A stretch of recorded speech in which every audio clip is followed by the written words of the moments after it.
Stand by to launch FanStream Sports. 3, 2, 1.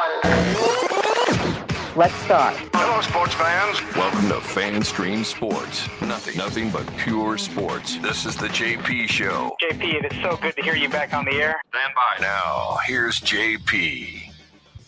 Hearty good morning to you on this beautiful Tuesday here at the JP Peterson Show. We got so much to get into today. I'm very excited about today's show. We got issues with the Bolts.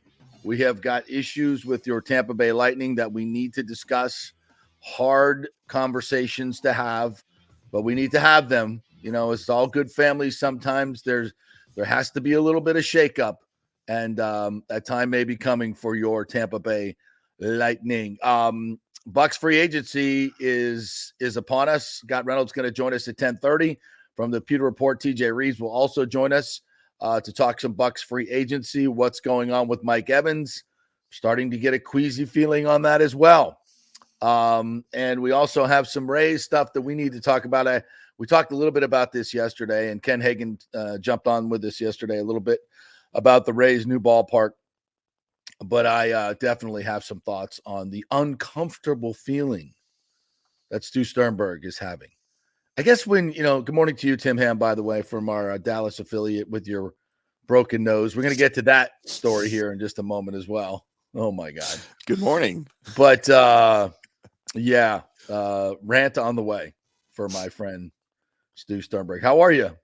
Not good, huh? I'm playing injured today, man. I'm fighting through it. The concussion's probably the worst part of all of it, but the nose. The nose I can deal with. This, we'll get into it later. But I'm concussed for sure. Concussed and doctor diagnosed concussion. This could be a really good show then. Doctor diagnosed my 18th career broken nose. 18th. 18. How do you have 18 broken noses? Man, I played a lot of hockey and a lot of basketball as a kid. Wow. And a teenager. And wow. So this is recorded number 18, like on my medical record, number 18. I think that's more than Larry Zonka. Probably. I think he had the record. I think the Zonk had the record. Oh. All right. Well, I guess we'll look forward to that story a little bit later on as well. Yeehaw. All right. So, wanted to begin today with your Tampa Bay Lightning. You know, last night they fall 4-2 to the Ottawa Senators, and this is on the heels of a 9-2 spanking by the Florida Panthers. And you know, this 2 games does not a season make. Obviously, 2 games does not a slump make. But last night, and we'll hear from John Cooper here and a couple of the players in just a second. John Cooper used the word flat and no emotion. Which is kind of what we've seen from this team this year. This game reminded me a lot of the early season games where they just, careless passing, giving up 2-on-1s, giving up goals on the rush again. Matthew Joseph, former Bolt, has 2 goals last night just using his incredible speed. And it's like, what's going on with this team? At some points, they just go flat and they play with no emotion. And, another word came to mind today to me, stale. This team looks stale to me. And it's, why is that? Kucherov notwithstanding. And last night, Kuch had his scoring streak broken, I think, I want to say 14 games, maybe less than that. I think he had 18 points in the last 9 games. Anyway, he's obviously leading the league. He's had a phenomenal season. He is not stale at all. He is playing his ass off. The rest of the team just feels like they're kind of going through the motions a little bit. And last night was I think, Exhibit A. You're going to have clunkers like you do against the Panthers, who are, right now playing better hockey than anybody in the league. They're playing the best hockey. They're the hottest team. They're the best team in hockey right now. And that switches, right? There's an ebb and flow to the season. But right now, and when you face a team like that and you give up a couple and you start to hang your head a little bit, that's what's going to happen. 9-2, 9 unanswered goals. That's going to happen. They're going to be clunkers, but you can't also just erase it. You can't just erase it and go, okay. there's reasons why they scored 9 goals in a row. And a lot of it has to do with indifference on the defensive end, leaving guys wide open at the back door. They had some bad puck luck. But Ottawa, the bottom team in the Atlantic, and I know they've played better since they've changed coaches. They're one of the faster teams, but they're still 30th in the league in defense. They're 30th in the penalty kill. You didn't even get a power play last night because, frankly, you didn't earn it. You didn't earn it. You weren't dangerous enough. They had 14 high danger chances. The Lightning had 8. I'm trying to remember the 8. There was just, the first, I thought they came out with great energy. You wanted to say, okay, look, you lose to the Panthers 9-2. Vasi's coming back with a vengeance. He rarely loses 2 games in a row. And the Lightning obviously are part of that, right? The defensive core, they always bounce back. And you're against the last place team, you're thinking, okay, here's a nice spot to hang a little 5-1 on them, right? No, it doesn't happen. And you go out and you outshoot them 6-1 early on. Okay, so you didn't score. Then they get one on a great play by Stützle, by the way. Great, just absolutely abused Lilleberg on the boards, and then forgot who it was in front, did him dirty too, and just roofed it. Just a great shot. But, you can't be skating through 2 guys. Take him out. Take the body. Do something. Eliminate the player. He's dangerous. And you can't just let him walk in and toe drag and, like he's at an all-star, like an NBA all-star game. I mean, we come on. There's got to be a price to be paid. And that's maybe where the emotion comes in. So it just, and look, this is an incredibly talented team. They have a championship pedigree. This is a team that can play better than this. They know that. They know that. And I don't think there's a player on this team or anybody in the organization that would have a major disagreement with what I'm saying. But it's, nobody really wants to say it out loud a lot of times, although Cooper did last night. But I think that the part is, does there need to be change? Yes, there needs to be change.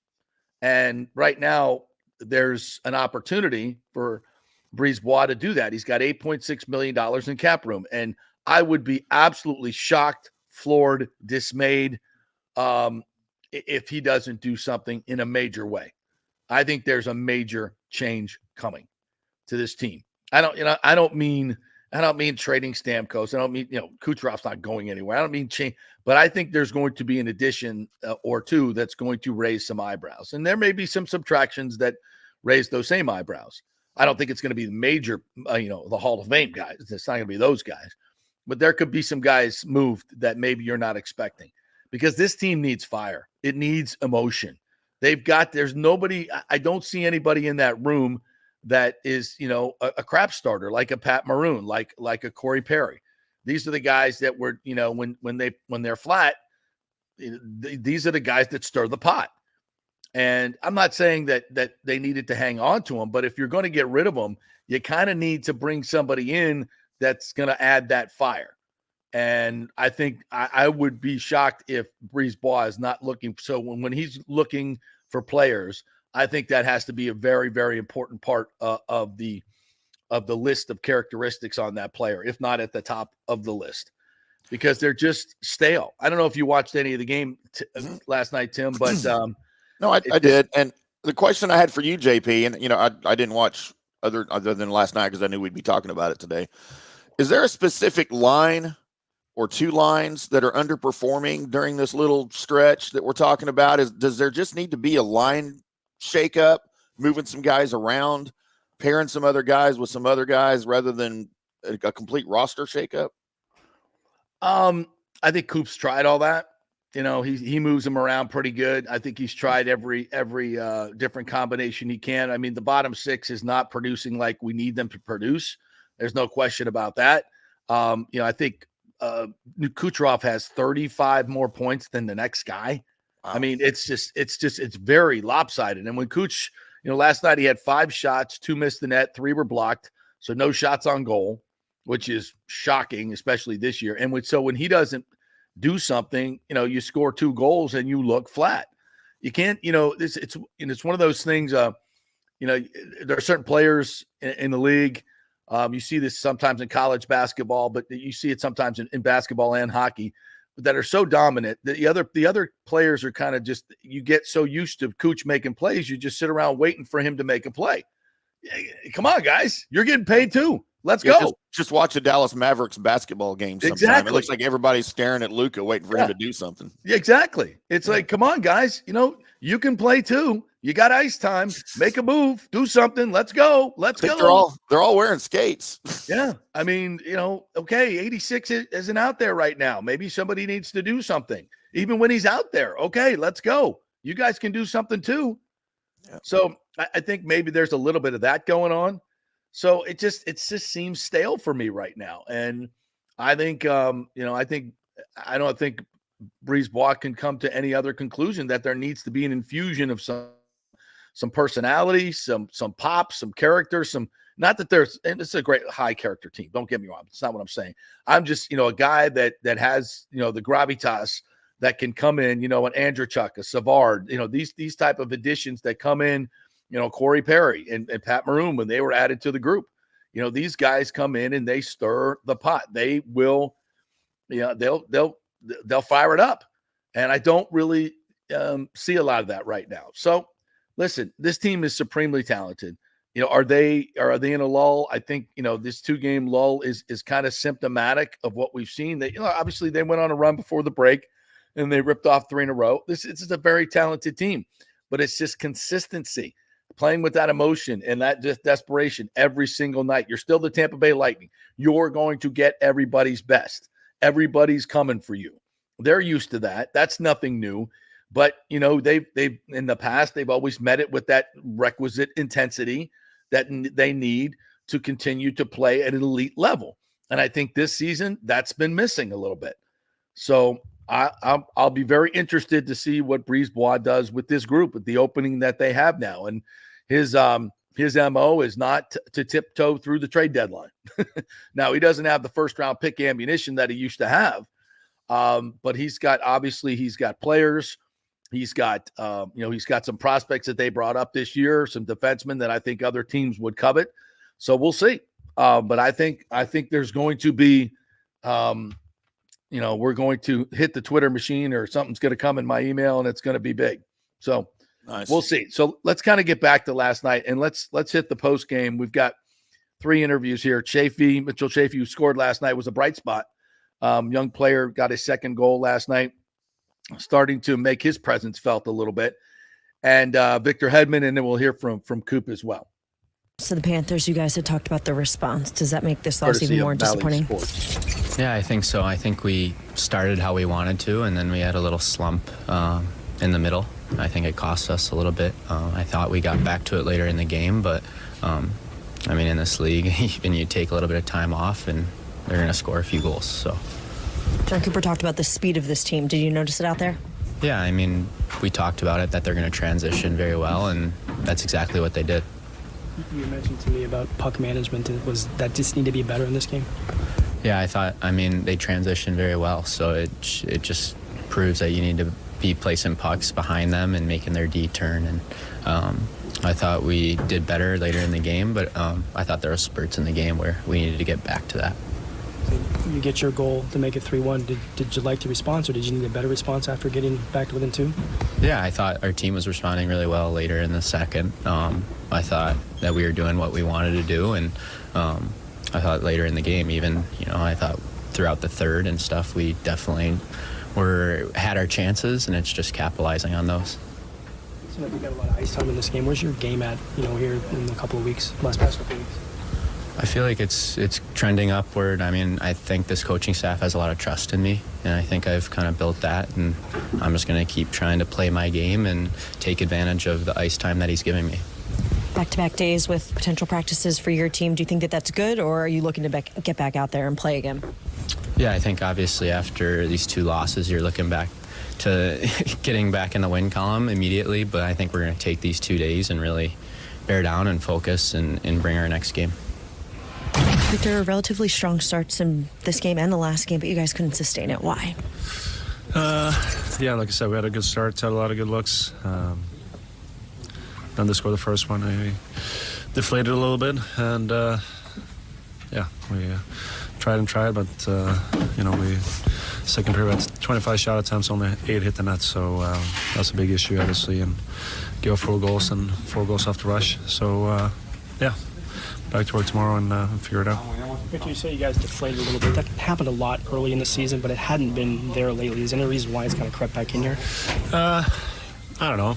We're not in a part of the season where that can happen, so we just got to figure that out right away. And we've come a long way, and these last 2 games have been a step backwards. So we just got to make sure that we stop the bleeding now and don't feel sorry for ourselves because it's too late in the season for that. So we just got to take the bull by the horn and get back to work tomorrow. You mentioned coming off of Saturday's game looking for the right response. Result aside, did you get the right response? I mean, we need points, and we time of the season, and we had a push, but it's a little too late, and preventable goals too, and it's just tough one to swallow. But we got 2 days here with good practices to figure it out and get ready for Wash. John Cooper mentioned negating their speed a little bit. Does that start with puck management? 100%, and super fast team, and they burned us a couple of times, obviously today. So it's. You play a team like that, you got to get pucks deep and let them go 200 feet. So, if you turn pucks over, they're going to go quickly the other way, and that was evident today. Wanting a good response tonight, I mean, what did you think about maybe the way that you guys responded tonight? Well, I thought we responded well for 9 minutes and 15 seconds. And anyway, we spent the first 10 minutes of the period in their end and had a whole bunch of moments that, rose the heart rate, and they didn't go in. And then as soon as they got that first one, that we were just flat. And maybe it's remnants from what happened the other night, but just everything changed after that, and we just couldn't quite get it back, especially after they, went up 2. And that was the disappointing part of the night, is that, there's a ton of game left, and we were just flat, or there was no emotion. And so that was the disappointing part, for me, after what I thought was a good response in the first 10 minutes. How tough is that to see, especially given what you've talked about all along, is that you guys are in a need here for Yeah, well, that's the disappointing, because you can't get this back. I mean, there goes an opportunity to get points, and everybody around you won today, and you didn't. And so, we can't be doing this: win 1, lose 1, win 2, lose 2. That's it's not going to get it done for us. And so, it was the fact that we'd been playing some pretty good hockey for some time, and then we're back to, we just gave them their opportunities.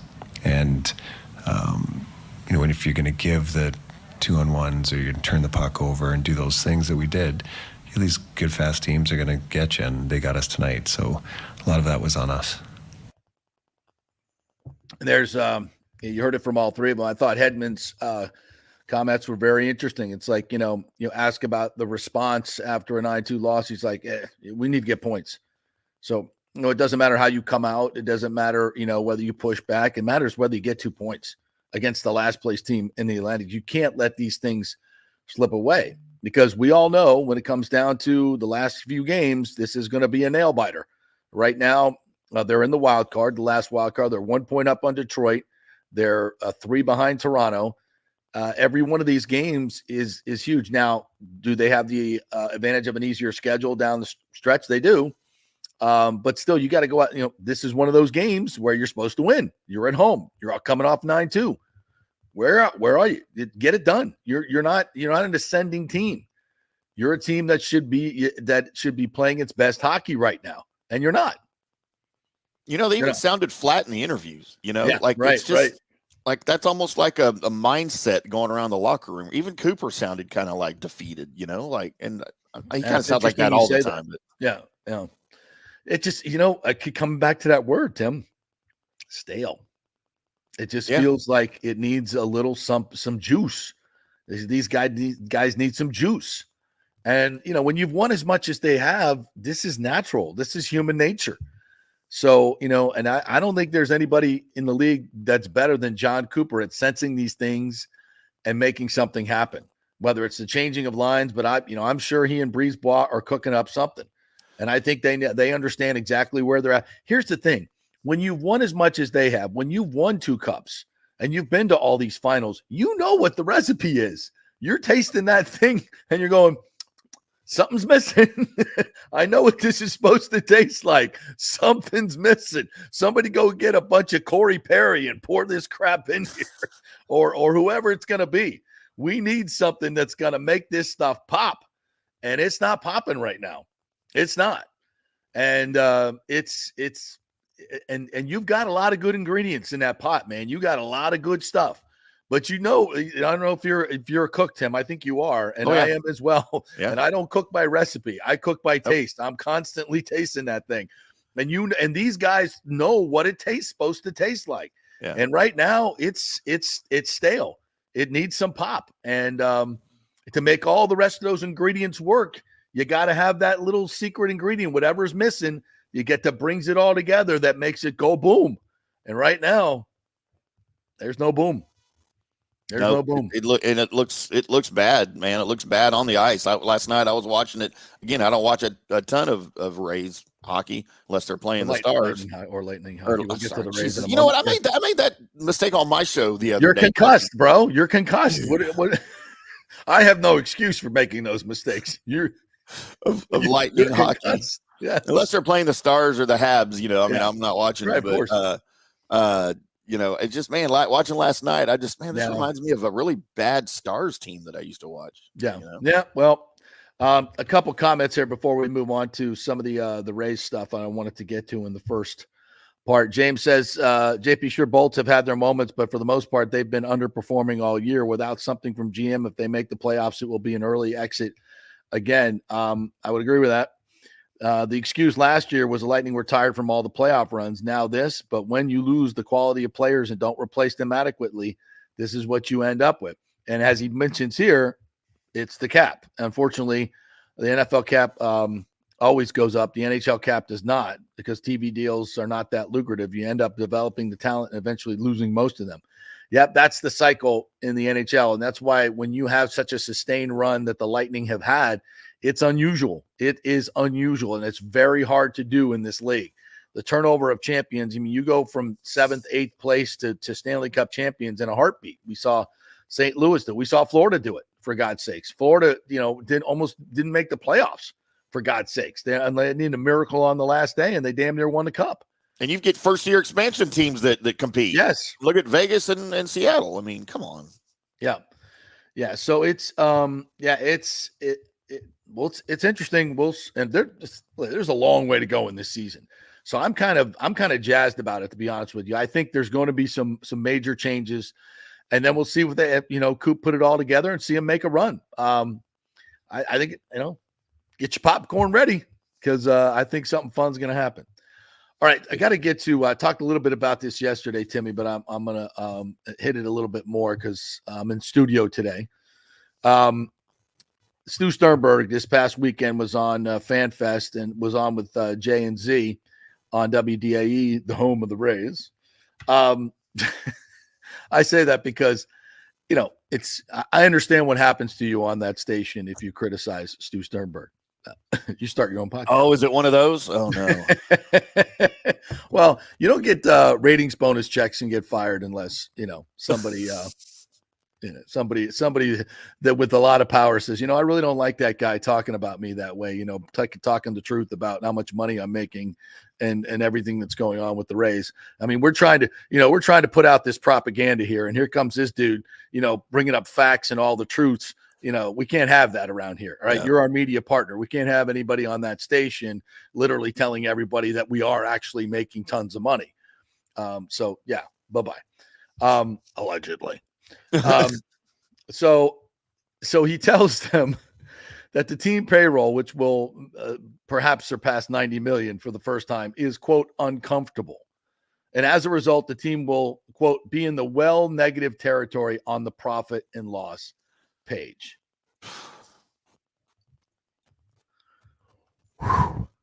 Take a deep breath here. Are you effing kidding me? Are you effing kidding me? You have made, on the backs of this market, by the way, my friend, that you have done nothing but disparage, saying it's not an MLB market. St. Pete will never be an MLB city. It'll never work in St. Pete until you give me $1.2 billion of public money. Then I'm going to love St. Pete. Oh, that's great. You're getting $1.2 billion of public money, not right into your pockets, but eventually it'll find its way there probably in some form or fashion. You put in reportedly $50 million of $200 million to buy the Rays some 15 years ago. It is now worth at least 1.5, probably closer to $2 billion. And according to the lawsuit, you took out $500 million and put it into another company that you solely control, according to the lawsuit, which was that was sworn testimony in that lawsuit in order to get those. Anyway, the allegations in the lawsuit, that was sworn testimony. It's not just allegations by a bunch of partners. So these are by punishment of perjury. They have to put these things out there. And it's all documented in the lawsuit if you go look at it, which is still ongoing, by the way. The man has made over $1.5 billion in profit. And you want to sit there and tell me that your profit and loss sheet this year is going to be uncomfortable? You've made $1.5 billion while people can't put freaking dinner on the table, while people can't pay their freaking rent, that you want to go out there and buy tickets. You're going to sit there in front of a mic and say you're uncomfortable making $1 billion. Shut the F up. Be somewhat self-aware. For God's sakes, what's going on in this country right now? You sit there and say you're uncomfortable. Really, Stu, you're uncomfortable? And please, if you don't know this, folks, any business can show a profit or loss any way they want to do it. No other way they want to cook the books. And there are a few people that are better at cooking the books than the business of baseball. Okay, folks? That's how all businesses do it. But you want to talk about profit and loss, and I call holy BS on the fact that you're going to lose money this year. Why? Because that after you pay yourself $10 million in management fees, allegedly. Are you serious? Your revenues are well over $300 million with the money you get, with the money you took up front from your annual local TV deal, which was reportedly over $85 million. That's part of the $500 million that went into this new company, allegedly, according to the lawsuit. You're going to sit there and say you're uncomfortable that you might lose money. Oh, Stu's going to lose money this year, Timmy. Stu's going to lose money. Oh, no, let's start a GoFundMe. Should we start a GoFundMe? And maybe we can make sure that he doesn't get put in the poorhouse. I mean, I hope he's able to pay the rent on those $1 million homes that he has.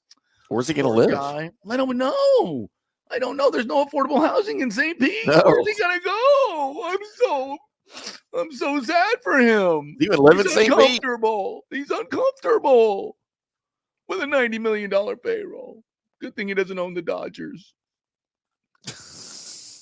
I mean, are you kidding me? How are smart people so stupid? Me? Uncomfortable. We'll be well into negative territory on the profit and loss page. The $1 billion plus that he's made off this team is not enough. It's not enough. I need more. Let me get $1.2 billion out of the city of St. Pete. Then I won't be as uncomfortable. I'll be a little bit more comfortable. Okay? So feel sorry for me. I'm uncomfortable. That's just a poor choice of words anyway. Uncomfortable. Yeah. That's the worst possible choice of words. And it's just like, are you kidding me? And by the way, the obvious, $90 million payroll is peanuts in this business, bro. Peanuts. You know why? Because they get $50, $60, $70 million in revenue sharing, reportedly, the central fund money. I mean, the revenues are well over $300 million. With a $90 million, it's uncomfortable. I know. What am I going to do with the rest of the $200 million? Pay the light bill. You know how much the light bill is at Tropicana Field? Oh, my God. All right, we got to get to Scott Reynolds here. Quick break. Hope you enjoyed that as much as I did. Well, we'll take a quick break. We're brought to you by the Jeeves Law Group, JEEVES lawgroup.com. Scott Jeeves rightly predicted that the FSU lawsuit will produce a settlement. Looks like that's happening, but call Scott Jeeves. He will take care of you. There's army of attorneys over there will take care of you in any way you need and give you that personal attention. Big enough to fight the big insurance companies, but small enough to make you important. That's the Jeeves Law Group. Back with Scott Reynolds of the Pewter Report. We're going to talk some bucks in 3 minutes. Stay with us.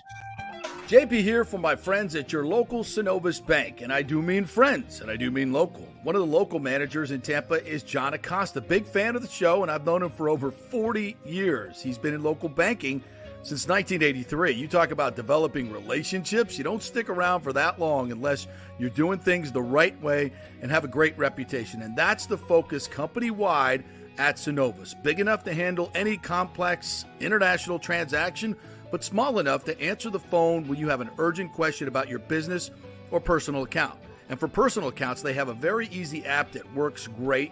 You can do everything online. And for large or small businesses, you will get that personal touch and services to help build your business, taking your dreams and aspirations from the whiteboard to reality. We can make that happen. Let us show you how. For a get-acquainted meeting to open a business or personal account, just call John or go to Synovus.com to find out where your local branch is. All right, this is for all you guys who don't want to go to the gym and do 5,000 crunches. At Bay Area Modern Medical Center, you can get on the new True Body machine where you can reduce fat and tone up your muscle. It's like doing 54,000 crunches in just 15 minutes.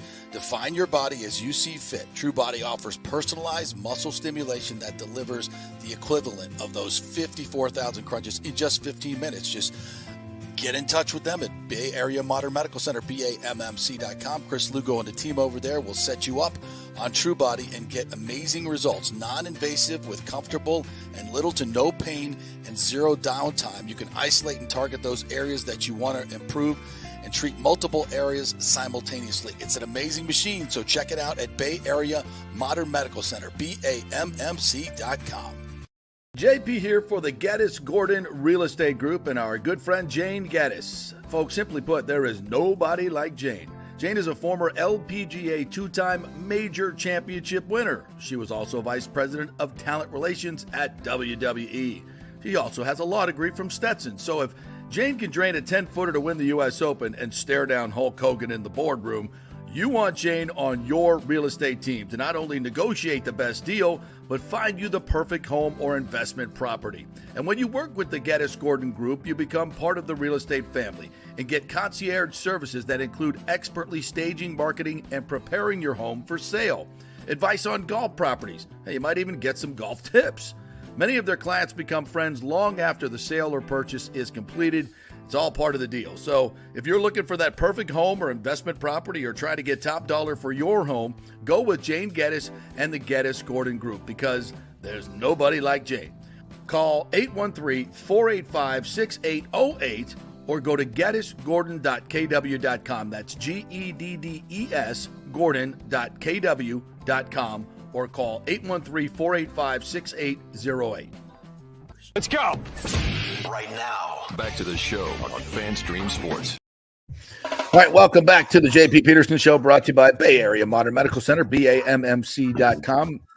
The great Chris Lugo will get you right with your immune system, with your nutrition, with your testosterone, which forgot to give myself my shot. I gotta get self-inflict my testosterone shot here. Sometimes you just forget. But whatever you need, Bay Area Modern Medical Center is there for personalized medicine. Folks, if you're not getting personalized medicine, you're not doing it right. BAMMC.com. All right, let's bring in a happy customer of Bay Area Modern Medical Center, the great Scott Reynolds from the Pewter Report. How you doing, my friend? Doing good. T for Tuesday, yeah. JP. That's how you remember. See? T for Tuesday. For testosterone. Yeah. I should have put that together. It's T Day. It's T Day. And I don't mean taco. Right. For me, it's Wednesday. I do my shots on Wednesday. Well, and but so many people are like, "Wow, you give yourself a shot?" I'm like, "Yeah, doesn't hurt. That's the needles are." So I'm deathly afraid of needles. Like I pass out when I see a needle, and I was forced to give myself shots for a little while, and it did not go well. You give them to you give them to yourself in the butt or the thigh? What's Thigh. your point of contact? Okay. Thigh. I go backside. For me. I go backside. Okay. I tried both. I couldn't get comfortable with either. I'm more flexible than you, Scott. You know. Well, yeah, of course you. Yeah, there's no doubt. It's better when you have a beautiful young lady in the house to give it to you. Yeah. He likes it in the backside. All right. Tim, sorry about the nose, but I imagine the other guy looks worse, right? Well, we'll get to that. Get the story shortly. I didn't get the story. Yeah. I'd like to. Stan has a broken nose. What? Yeah, I'd like to offer that theory that the other guy looks worse, but we'll save that. We'll tease that. Was it a fight? You keep putting it off. The fans want to know. You know. We'll get there. We'll get there. We'll talk about some more important things like Bucks free agency. So the Monday deadline came and went. Yep. And no deal for Mike Evans or Baker Mayfield. That's not unexpected, but Correct. It will cost the Bucks a little bit on the salary cap. Now they can massage it down the road. Yep. But it is what it is. But I think the major feeling is here, and I think you guys have reported this as well, that the Bucks and Mike Evans are not very close in terms of negotiations. What are your thoughts? Where is this at right now? Yeah, I mean, you have to remember a couple of things. Number one, there has yet to be, since 2014, a free agent that has hit the market that the Buccaneers wanted back that didn't come back. Jason Light, Mike Greenberg, their track record is impeccable. They keep the players that they want to keep. They have not lost a guy. I think the only guy they really wanted back was Russell Shepard back in the day. And that's just because he was like a really good special teams guy. Yeah. He wasn't even a starter, right? Right. They would have liked to have had Nacho back, Raheem Nunez-Roches, as a depth piece, but every starter that they've allowed to hit free agency, main starter, they've gotten back. Okay, and so let's start there. Number two, the Buccaneers over the last 2 years have allowed 3 big-name starters on the defensive side to hit free agency. I'm talking about Carlton Davis 2 years ago, Jamel Dean, and Levante David last year. Yeah. And the market was not as robust for those 3 players as those 3 players expected it to be. Yeah, the agents did. Okay. Right. So the Buccaneers played a little game of chicken, right? And they got those players back cheaper than they would have otherwise if they had made the first move and signed them to the deal that those players had thought they were worth. So having said that, when you marry those two concepts, if you let Baker Mayfield and you let Mike Evans test the market, at the worst case scenario, which is they receive a huge offer from another team, they'll bring that back to Jason Light because both Baker and Mike have exceptional relationships with Jason Light, with Todd Bowles, with Mike Greenberg, the Bucs assistant GM capologist. And at least Tampa Bay will have an opportunity to look at that offer and say, we will match it, come back, or they'll have a chance to pass. So the issue with Mike Evans, and I know that's the hot button topic, right? Because he is Mr. Buccaneer. He is the franchise guy on the offensive side of the ball. Probably, actually, he will be the first Buccaneer offensive player inducted into the Hall of Fame, joining the likes of 5 defensive players, including Tony Dungy, defensive line head coach. With Evans, he's probably going to fetch around $25 million per year, maybe a little bit more. No. But the thing is this. There is not a player, because if you look at the Cooper Kupp deal, which I think it's $26 million, and even DeAndre Hopkins, all of those receivers right now that have, set this market, if you will, and, and I'll pull it up right here just so I'm talking intelligently. Obviously, Tyreek Hill, he's exceptional. He's making $30 million per year. Devontae Adams is making 28. Cooper Kupp is making 26.7. AJ Brown making 25. All of those players signed those deals before the age of 30. So Mike Evans is in a little bit of uncharted waters here. Yeah. And 30 is kind of that magical age where teams and also running backs, they're like, that's when the hamstring issues flare up. It's when you notice the speed decrease, the big plays go down. Now, Mike had a robust year at age 30. There's no doubt about it. Huge. But nobody, including Mike, including, Jason Light. They can't predict when that drop off is going to occur. When Mike will no longer be 1,000-yard receiver, he'll be an 800-yard receiver or 750. Right, that's going to happen at some point in time. Yep. And so there is that element right there. Mike will be 31 in August before the start of the season. That's 2 or 3 years younger, or I should say older, yeah, than guys like Adams and Kupp and even Tyreek Hill. And that's a lot. I mean, especially at the end of your career, those 2 or 3 years matter more than they do if you're 25 or 27, right? When you're 30, 31, that's different than 25, 27. So that's a big thing. Okay, well then why don't you use the franchise tag on Mike or Baker Mayfield? Why are you going to use it on Antoine Winfield Jr.? Kills your cap. You can't spread it out. Cap. Yeah. It's a static number that can't be lowered Massaged. in that given year. Massaged, right? So for Baker Mayfield, the quarterback number is $36.293 million. Not doable. Okay? Not doable. All right, because that completely inhibits your ability to be flexible and sign free agents. It gobbles up so much cap room. Now you say, okay, well, why not use it for Mike Evans? The franchise tag number for wide receivers is just over $20 million. It's 20.672. And if you're telling me that Mike could fetch 25, well, that seems like a bargain, right? Yes, in theory, that works out perfectly. The problem is this. There's a rule that says if your cap value from the previous year is higher than the franchise tag number, and that's the case with Mike. Mike's cap value last year was $23.698 million. Okay, so just under $24 million. Yeah. Then Mike's cap number will be 120% of the franchise tag number. So that pushes Mike's own franchise tag number now. Exactly. It's a caveat.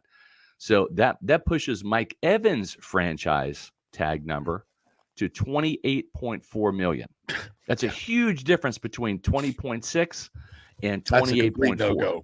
It's a complete no-go. And on top of that, if we're saying Mike could fetch $25 million on the open market, well, then you're essentially paying him $3 million more, actually closer to $4 million more. Yeah. With the franchise tag than you would with a long-term deal. And with the long-term deal, you can massage that number and lower that first-year cap number down and create even more and have more flexibility. Yeah. It's not as cost prohibitive in terms of that static number being $36 million for Baker. Right. Yeah. But $28 million. Then you look at Antoine Winfield Jr.'s franchise tag number, it's $16 million.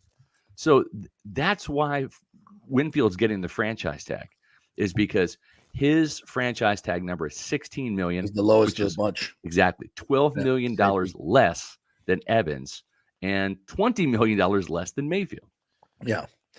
Well, the math works out there. And, yesterday we were talking a little bit about Mike and I said, listen, it sucks for everybody. But if Mike is at this point of his career, if he wants to chase the money and go to Houston, which is a very competitive team, his hometown team, who can fault him for that? Right. Nobody. Yep. I mean, it is what it is. He's done. And I'm here to say that next year I'm going to miss him. Yeah. At age 32, at $26 million a year, right. I might not miss him. At age 34, at $26 million a year, I'm definitely not going to miss him. You're right. So and it will actually be more than that, because if he does sign a 3-year deal, he's not going to be hitting the cap for $26 million this year. It's going to be closer to $20 million or maybe even 18. Yeah. And then that means that difference is going to be higher cap numbers when he's, like you said, 32. It's all on the back end. Yeah, that's how they do that to save money. They put it on the back end. Yeah. Exactly. And the other thing, too, that we have to consider is that yes, the Buccaneers would take a step back in terms of scoring and offense, and it would not make Baker Mayfield the happiest cat in the world. At the same time, though, it does free up about $25 million that you would have had otherwise, that maybe you can go out, and now you're in the market for a Brian Burns or a Danielle Hunter or some And there big are time other edge rusher. receivers out there in the draft. And This is a very, very wide receiver rich draft. And we've seen Jason Light double up and flood the position before, right? You go back to 2015, he drafted 2 offensive linemen in the second round, Donovan Smith and Ali Marpet. Last year, he drafted 2 outside linebackers, Jose Ramirez in the final round and Yaya Diaby in the third. So this is one of those drafts. If you do lose Mike Evans in free agency, you probably draft a wide receiver in the first round, and you might come back in the third or fourth round and get another one just to kind of stockpile that position and hedge your bets. Yeah, and the bottom line is this a better team with Mike Evans and Baker Mayfield? Absolutely. No doubt. But it's not a Tom Brady situation where you just throw caution to the wind and you just start loading. You bring everybody back and you push all the money into the future and just say, screw it. We're just going all in, because Baker's not that guy. He's not that guy. So there's a line in the sand with Baker that like you feel comfortable saying, okay, you're good enough, right? Where if we don't have Baker, we're taking a big step back, right? We're acknowledging that. Everybody's acknowledging that. But you don't, I mean, and he's well within his right to say, I deserve Daniel Jones money at $40 million. Well, here's the news flash. Daniel Jones ain't worth $40 million. Exactly. That's the thing. Yeah. And his agent's going to say, well, everybody, that doesn't make it right. Exactly. Yes. Right. Yeah. Exactly. Yeah. And we don't want to make that same mistake. So, in the end, and I think what you brought up about relationships is really, really huge. And it's important here because, and it's not just a relationship. It's the culture that has been developed here in Tampa Bay by the Glazers, by Jason Light. Everybody wants to play here. And Mike Evans, do you think Mike wants to stay here? Yes. Yeah. Do you think Baker wants to stay here? Yes. Absolutely. They want to be here. But, they also are not going to, leave 20, 30, $40 million on the table. They're not doing that, and nor should they. Well, yeah. And if I can just stop you for 1 second about Baker, this is really, really important to know because there are 2 sides to this coin. Right. On one hand, he played last year for about $7 million, $4 million in base salary. Then with the incentives, about $7 million. The average starting quarterback makes about $20 million.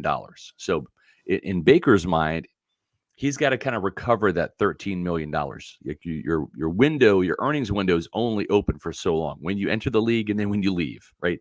And it's not like a profession like mine where this is my 29th year covering the Buccaneers for Pewter Report. Rarely do you have guys play as old as Tom Brady or Rondé Barber. Right. They are the unicorns. Usually the average length of an NFL player's career is 3 years. Yeah. So for Baker, in his mind, he's got to kind of recover that $13 million. Then, if the reports are accurate, there was an investment scheme that he fell victim to where he lost $12 million of his previous earnings. So 13 plus 12, that's $25 million worth of revenue that in his mind, he probably needs to recover. Who knows when things get litigated if you're actually going to receive the money or not. Right, exactly. So you're right, JP. It is a thing where, wow, if the Bucs are offering 30 or 32 and he gets an offer for 40, that's an average of $8 million, not just in 1 year, but if it's over 4 years, now you're talking $32 million, right? That's huge. That's a lot of money, okay, to turn down. Now, the other side of the coin is Baker got jettisoned by the place that made him the face of the franchise when they picked him number 1 overall, right? So ultimately they said, we don't want you. Carolina said, we don't want you. The Rams didn't re-sign him, and they said, we don't want you. The Buccaneers wanted him. He has been either waived or traded or cut or not re-signed in 3 other spots. This is a team that wants him. Baker's going to turn 29 in April. Mm-hmm. Yeah. How long is that earnings window open? 3 years, 4 years, 5 years, 6 years? Probably 6 would be about the max, right? Yeah. Yeah. Then he's into his mid-30s. You're going to get one more shot at this, Baker. This is like maybe 2 more contracts, but probably this one. I think Baker knows the value of finding your fit, being in a place where you want to be and where you're wanted. Right. Because he has experienced rejection in 3 other NFL teams within the span of 1 year. Right. So there is value in that. And then for laymen like Tim and JP and myself. And Tim, I apologize. You do look like a multimillionaire, so I don't want to insult you. Okay. I mean, look at this. Well, yeah, you got the big screen TV back there. I mean, that you get this is a man cave in your mansion. Yeah. It's depth perception. It looks huge from here. Right. But the thing is actually this. Right behind me. That's how small it is. Okay. All right. So it's only a 75-inch. Okay. I'll give you that. But the thing is this, when you look at $30 million over, let's say 2 years are guaranteed. Let's say you sign a 3 or 4 year deal, 2 years are guaranteed. That's $60 million, right? That should be enough for most people to live. You should be okay with that. Okay. Not for Stu Sternberg. He would be uncomfortable. True, of course. Very uncomfortable. But for anybody but Stu, that you're talking $60 million. So forget the 13 that you got to make up, the 12 that you lost the investment scheme. Okay, this is your recovery. Boom, $60 million. Even if you blew every penny that you had prior, you got $60 million guaranteed. Yeah. Okay. Yeah. So and you're you want to chase that extra 32, right? Or are you comfortable with the 60? And I agree. And you get to enjoy life being in a place where you want to be, in a place that wants you. Baby on the way, all that good stuff. All right, let's talk a little bit more about the combine coming up, the draft coming up. These are, I think, obviously free agency is going to dictate where you go in the draft. Obviously, is going to be a big part of it. Where are you? You guys went to the Senior Bowl. You saw a lot of those prospects. The Bucs have typically drafted, at least one from the Super Bowl, sometimes two and Senior Bowl. Yeah. So 2 and 3. Where are you at right now with as far as draft projections and the mock draft you guys are doing? Yeah, I mean, our latest mock draft, we had a guy that was supposed to be at the Senior Bowl but opted out because of injuries. That's Graham Barton from Duke, the left tackle, who would kick inside. You know him well from your ACC days against Florida State. He's dominant. He's very similar to Ali Marpet, right? But played at Duke rather than Hobart College. He's a guy that will kick inside because he has shorter than ideal arms. Yeah, they tried that with Luke Gedeke, but Luke was a right tackle. This guy is even more athletic coming from the left tackle. They've had success doing that. Cody Malk was a left tackle at North Dakota State. Ali Marpet was a left tackle at Hobart College. Alex Kappa was a left tackle at Humboldt State. They've all made a very successful transition inside. And I think that Graham Barton's more talented coming in than Kappa and Malk are. So I think that could be, if not wide receiver or edge rusher, you're looking interior offensive line, possibly right there. Could he play center, you think? He can also play center. Yes. Matter of fact, he was supposed to play a good deal of center at the Senior Bowl, but again, didn't end up making the trip to Mobile. But he did start. He had 5 starts at center his freshman year. And then he moved to left tackle. So he's comfortable doing that. He's got film tape doing that. And so I think interior offensive line, you're looking at edge rusher for sure. This is not a great edge rusher draft class. There are some guys I like, but it's not terribly deep with guys that are bona fide, edge rushers that are going to come in. I think if Yaya Diaby was in this year's class, he's probably a 2nd-round pick. And so that's more of a free agency target, you think? I heard you guys talking on your podcast about a few guys that are out there. I forget their names, so you can probably bring them up here. Yeah, Andrew Van Ginkel from Miami would be a really good value signing. Josh Uche from the New England Patriots, who was kind of a fringe first-round guy coming out of Michigan a couple of years ago, but tore his Achilles during his pre-combine workouts and then fell in the draft. So I think that those are 2 names. Uche's had an 11-sack season, but then kind of fell back a little bit this year. Van Ginkel can play linebacker. He can also play outside linebacker. I think he had 21 pass breakups. Todd Bowles likes to drop his outside linebackers in coverage. We've seen JPP have a couple of interceptions during his Pro Bowl year. Shaq Barrett has had a couple memorable interceptions doing the same thing. This is a guy that he had a pick 6. He picked off a screen pass against Washington last year. He gets his hands up. He had 6.5 sacks filling in for Jalen Phillips at Miami. And he probably can be had for one of those 1-year prove-it deals that they gave Shaq Barrett. 1 year, $5 million. That would probably get Van Ginkel here. I think the Dolphins value him, but they have other pressing needs in free agency. And Phillips is going to be coming back from that injury. And Uche, I think it's the changing of the guard up there. I think they probably want some new blood there. He's still a very young pass rusher. I think he's a couple years younger than Van Ginkel, who'll be 29 this year. So those are a couple of names to watch because they have to re-sign their Fab Five. We're talking Evans, Mayfield, Winfield, Levante David, and Chase McLaughlin. They're not going to have a whole bunch of cap money left over, so don't expect them to re-sign those 5 and then be in the Brian Burns market or the Josh Allen or Bryce Huff market. That's not going to happen. But a value signing, a 1-year prove-it deal like they've done successfully with Baker Mayfield, with Shaq Barrett, that's probably more what you're going to see. I would also think that ideally you want an upgrade over Robert Hainsey at center. And then you need a new left guard, right? Aaron Stinney's not going to get the job done, and you're not going to re-sign Matt Filer. But I don't know if this team wants 3 interior offensive linemen being rookie, second-year player. Yeah. I think they're fine with 1 rookie, whether it's center, whether it's guard. But then the other guy. What about the mysterious Nick Leverett, who played so well when he came in last year, 2 years ago? He played okay, he but didn't play a snap, hardly any this year at all. Didn't have a great preseason, and they saw him in training camp, and Stinney was a little bit better, And so that's just how it goes sometimes. And I think Aaron Brewer is a name to keep in mind from Tennessee. He was a center. He can also play guard. Also, if you're looking for some connections, I think his name is Connor. I just wrote about him and I forgot, but he played for the Rams, and he is their starting center. Let me pull him up here. Of course, we got plenty of Rams connections now with exactly Cohen and the offensive line coach. Right. So, and that player's name is, I don't study the Rams that much. So Coleman Shelton. So he was the starting center for the Rams. 6'4", 299. He's bigger than Brewer. Brewer's more like a Shaq Mason size, 6'1", about 290. Very athletic, very strong, powerfully built, kind of like a fire plug. If you're looking for a bigger body, Connor Shelton's that guy, 6'4", 299.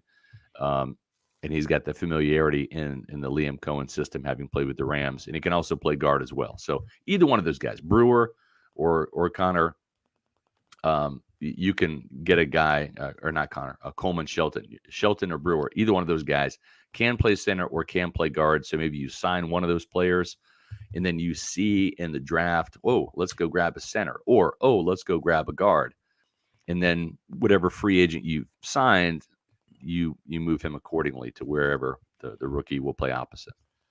Hey, real quick, they've added some assistant coaches. Liam Cohen, obviously, and they added Carberry as the offensive line coach, and they just added McClendon, right? Yeah, I'm excited about wide receivers.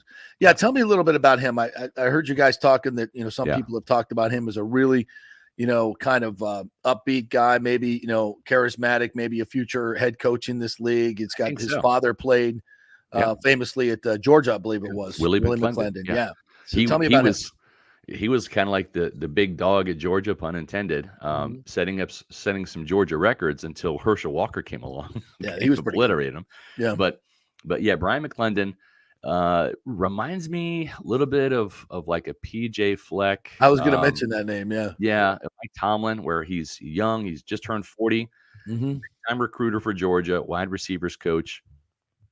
He coached Deebo Samuel at South Carolina. Also recruited and coached for 1 year Xavier Leggett, who was the South Carolina Gamecock breakout receiver this year for them, probably a second-round pick. He was at Oregon for a couple of years. Troy Franklin, the wide receiver from Oregon, that could be a connection there. But even before he became a wide receivers coach, so of course you're thinking Ladd McConkey, right, the current Georgia Bulldogs. But even before that, he was a running backs coach at Georgia. Isaiah Crowell, Todd Gurley, Nick Chubb, Sony Michel, those were all his proteges. So he's done a really good job of developing talent and recruiting it. So obviously he's got some connections now. So you add him and Liam Cohen into the draft mix. And man, they can sit there and give some really good intel to the Bucs scouts and front office about not only did we know these players intimately because we recruited them or coached them at these various stops, whether it's Kentucky, South Carolina, Oregon, Georgia, but we also played against these guys. Man, this cornerback gave us problems, right? Against receivers. For Liam Cohen, he's like, yeah, that pass rusher gave us problems when I was an offensive coordinator at Kentucky. So just helps you out a little bit in terms of some of that. And it's not even like the positions that they coached, right? You got Cedric Van Pran, who's the center at Georgia. You could get some intel from him straight from Brian McClendon. The running backs, Kendall Milton, who I love, Dejon Edwards, the other running back at Georgia. So there's a litany of ways that some of these new coaches can help the Buccaneers when it comes to the draft. All right, my friend. Great stuff as always. Tell us what's coming up on Pewter Report this week. What you guys got going on? It's a Tuesday, so we have our podcast at 4 o'clock on Pewter Report TV. That's our YouTube home for our Pewter Report podcast. You can catch them live Monday, Tuesday, Wednesday, or Thursday at 4 o'clock Eastern. Or you can always watch the archived version on Pewter Report TV. So we encourage you to subscribe. It's free. Just go to YouTube and type in Pewter Report TV. That's our channel. Next week, we're going to be going to the Combine on Monday. So no Monday podcast, but we will have podcasts live from Indy, probably in prime time. Nice. Tuesday, Wednesday, Thursday, and Friday after our Combine coverage. So check that out. You can also follow us on pewterreport.com, the mothership, and on social media on X, Facebook, and Instagram at Pewter Report. Indianapolis, so beautiful this time of year. So beautiful this time of year. Scott, I may be at the Combine. If I do, I'll let you know. Please, yes, absolutely. Yeah. You guys can go over to St. Elmo's and have a beer. Oh, yeah. And maybe for sure. $100 steak. Absolutely. If you so desire. We can try the shrimp cocktail too. So good. It's spicy. So good. So good. I was there the night I was there. Peyton Manning was there. I was there for March Madness, and Peyton was there, and he was holding court. And he bought a round of shrimp cocktail for 150 people. Usually it's a drink. It's round of shrimp cocktail for the whole It's room. Always fun. We I think this it on was Peyton Manning. it was Bailey Adams last year who we got with the shrimp cocktail. Nice. If you don't know, I'm gonna ruin it for everybody. But if you don't know, it's super ridiculous spicy, but it doesn't look like it is. And so when people, dip it in there and bite down to that shrimp, You need your sinuses cleared out. Oh yeah, your mouth is on fire. Thankfully for me, I'm allergic to shellfish, so I have the ultimate excuse not to participate. But I have seen many a Pewter reporter, literally catch on fire in front of me and almost combust because it's very, very hot, spicy. It's good though. It's good. Horseradish spice is different. Like chili spice, I can't handle. But horseradish spice, wasabi spice doesn't bother me as much. Is that weird? But no, it's not weird. I'm a mild child, so I mean, when I go to Taco Bell, sometimes that's no chili sauce, spice. I'm chili on fire. spice. Yeah, I can't handle that at all. I'm mild all the way. Hot Frank's hot sauce, just a little bit of dab does me. That's Can't good. do any of that. Yeah. All right. Good for you. Oh man, that's my favorite. Ketchup is about as spicy as I get. My friend. That's about it. I can handle ketchup. All right, Scotty. Thanks, buddy. Appreciate it. Yep, Talk to you next week. All right. By the way, this is the message of the day coming in here. I have to go back when we were talking about your screen size. Lonnie says it's all about how you use it, Tim. 32 inches or 75. Who cares? There you go. You know what? I'm the only one that matters when it comes to that. It's not the size. It's how you dangle the carrot. Is that what they say? Yeah. Yep. Yeah. I got to get this one in too from Mr. Always Debbie Downer, James. Not always. I'm just effing with you. Don't go crazy. Says, I guess Liam Cohen is jumping for joy, moving his family across the country to coach Trask into a 26-year-old Michael Penix with 2 bad knees, throwing to Godwin and Trey Palmer. Oh, wow.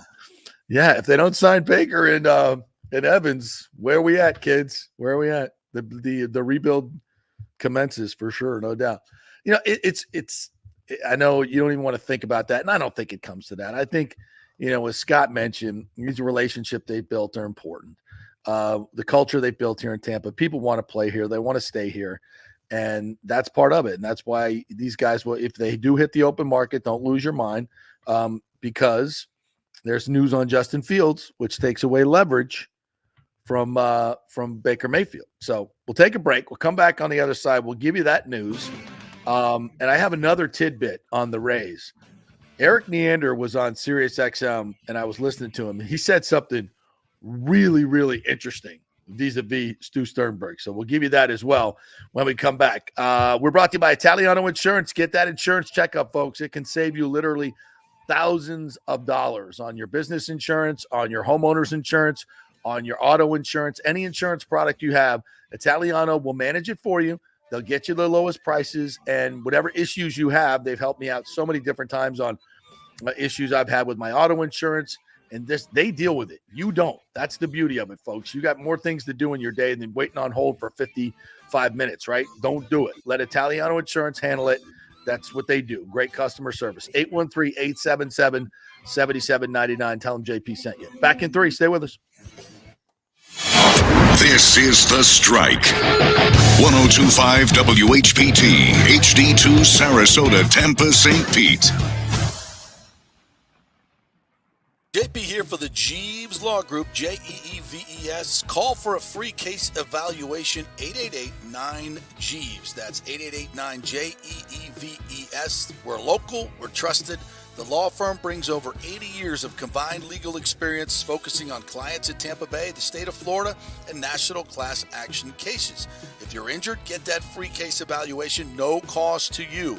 The Jeeves Law Group's focus is on auto, truck, and motorcycle accidents, as well as class action and consumer protection law. Scott Jeeves is a board-certified civil trial lawyer and a certified circuit court mediator practicing in the Tampa Bay area for over 30 years. You hear him on the show all the time. Great guy, big Gator fan, and great for the community. The Jeeves Law Group is a highly skilled team with years of experience that will apply their skills, expertise, and knowledge to assist individuals who have been in an accident with compensation for damages, lost wages, medical expenses, pain and suffering, and property damage. Get that free case evaluation, 888-9-JEEVES. That's 888-9-JEEVES.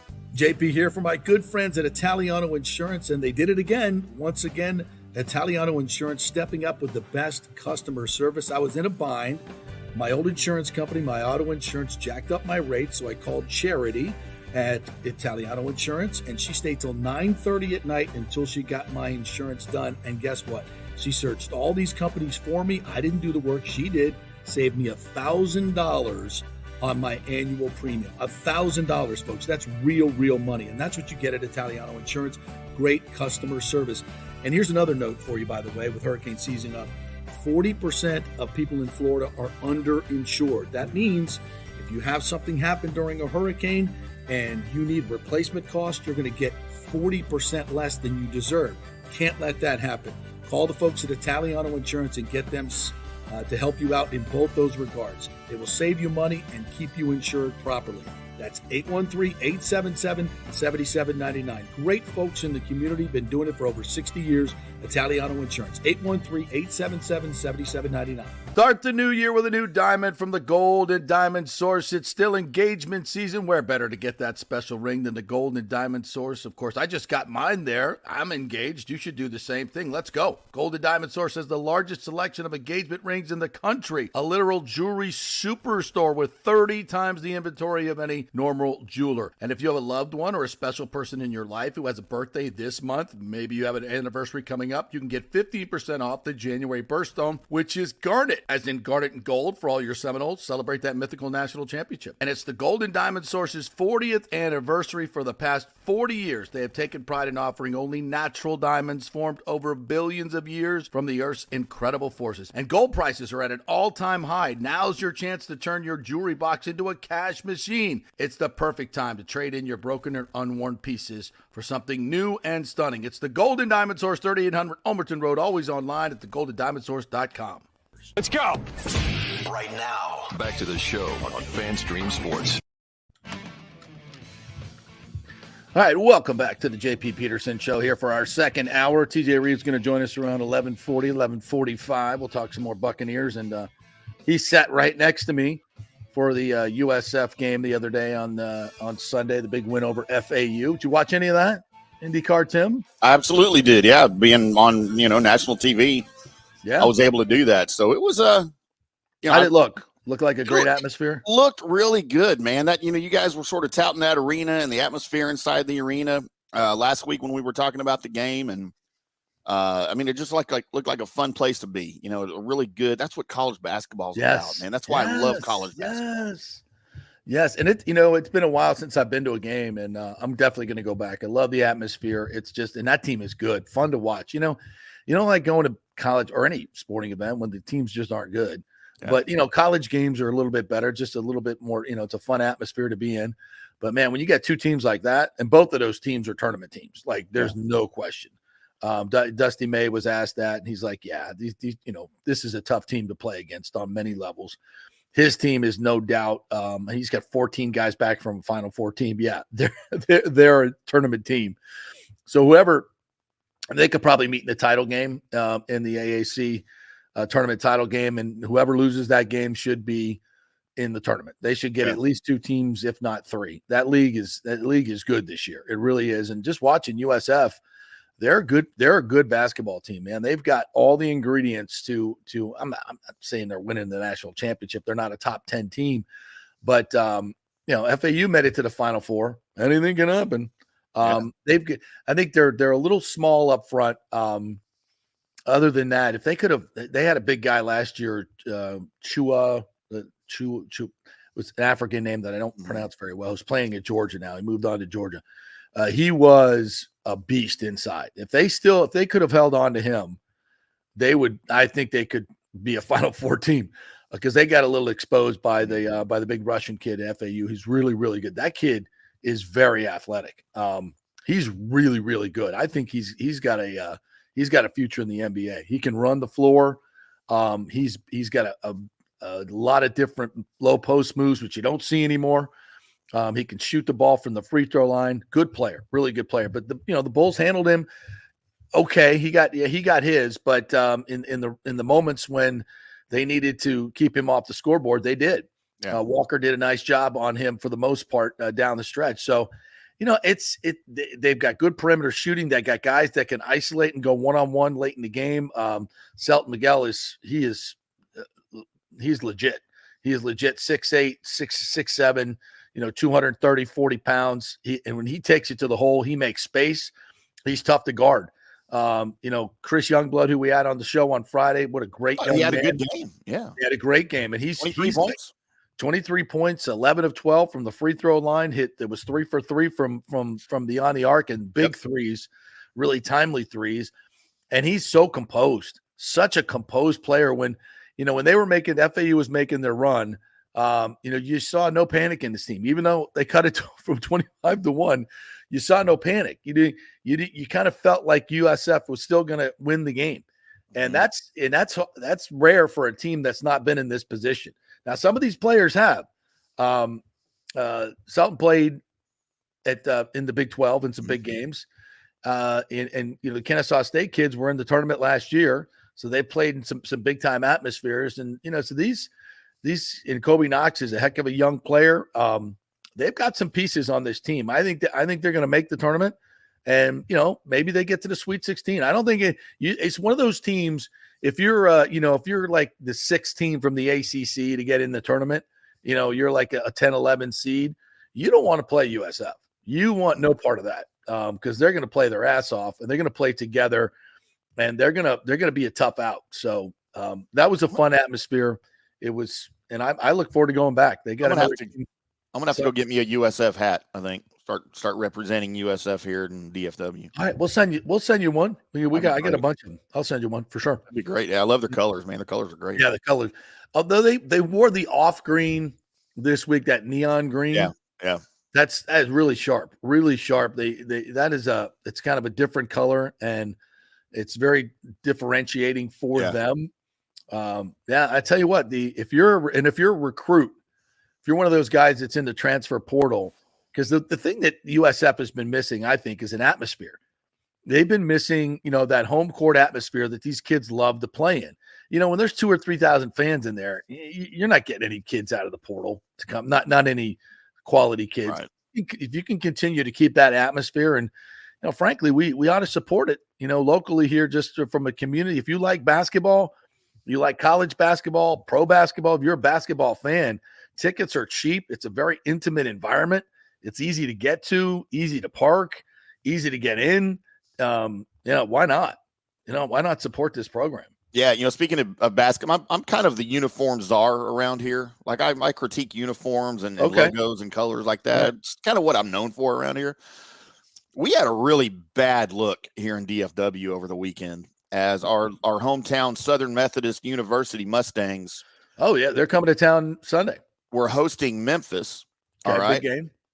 Memphis and SMU have very similar blue colors, like almost identical blue colors. Yeah. So they're on the red and blue Mustang court.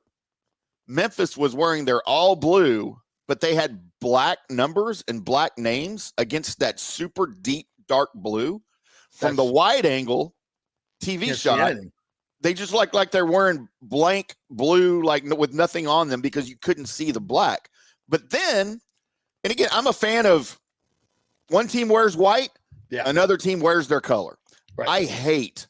I absolutely despise when you've got two teams, whether it's freaking football, softball, baseball, whatever, and they're both wearing colors. The Mustangs were wearing their deep, dark red.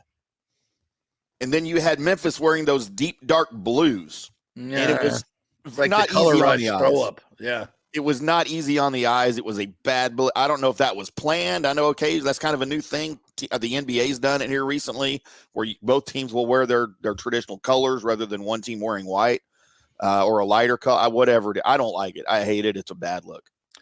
And by the way, crisp white uniforms with your color accents they're fantastic. They're Nothing classic. better. They are so good. I mean, that to me, those are like those pop. Those pop when you have the nice white ones, and USF's got really, really cool white ones. So yeah, I couldn't watch it, man. I'm a supporter of SMU. I almost went to SMU. But I could not freaking. Everybody's looking for that, that transcendent, that's going to go viral, looking for that uniform. And sometimes it looks good on paper. Like the design looks good on paper and in an HD graphic picture. But when you put it in practice on a court, and now we're getting all these colored courts. I mean, sometimes we get, you get these colored courts that match the uniforms of the team that's playing on. And you're like, I can't even see the freaking players. What are we doing here? It was not a good look. Lonnie Wilkins says, remember the MLB Players Weekend from whether it was white on white versus black on black? Yeah, that doesn't does not work. Does not translate. No, does not translate. Speaking of hoops, we didn't get a chance to hit this yesterday, but the NBA All-Star game over the weekend, 211 points. Even the commissioner was like, well, you scored more points than the other team. Congratulations.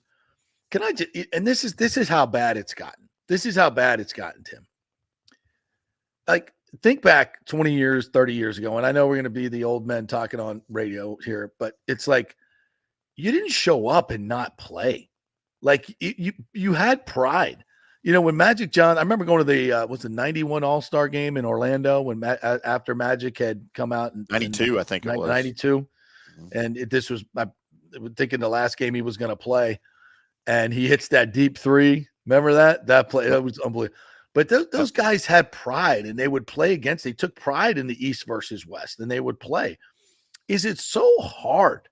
Is it so hard as a professional basketball player to go to an all-star game and play competitive basketball? It's basketball, but you're too cool for school to play any defense whatsoever. Do you have to get paid $5 million a game to give me an effort? I mean, when you play in the summer against some of your guys in the gym, aren't you playing competitively? Don't you have pride in like, oh, I'm not going to let that guy score on me? I mean, I've seen these games go down in the offseason. They get chippy. Like, I've seen these, so, hey, you hear like, oh, this is where they run. You go and you watch it, and you're running on the other. Over the years, I've watched, and the guys, they play hard. They have pride. But in an NBA All-Star game, you can't have any pride. When did it get so? To me, this is nothing but a big boom, a finger in your face to all the fans. Like, we're all-stars, but we're not going to play any defense. Nah, I'm not breaking a sweat here today. I'm not breaking a sweat here today. I mean, that's such a finger to the fans, and it's become accepted. It's become accepted that I'm just not going to play. I'm just going to go out here and shoot some threes. That's so disrespectful to the fans. Yeah, and it's a game, and you can't work up a sweat for me. I mean, those fans are probably paying what, $1,000 a ticket to go to this All-Star game. Yeah. You can't even be bothered to work up a sweat. I mean, the NFL Pro Bowl is pretty similar, but again, it's like, at least in that game when they were tackling, you'd say, okay, you could get hurt. This is freaking basketball. Oh, but JP, you could still get hurt. Come on, it's basketball.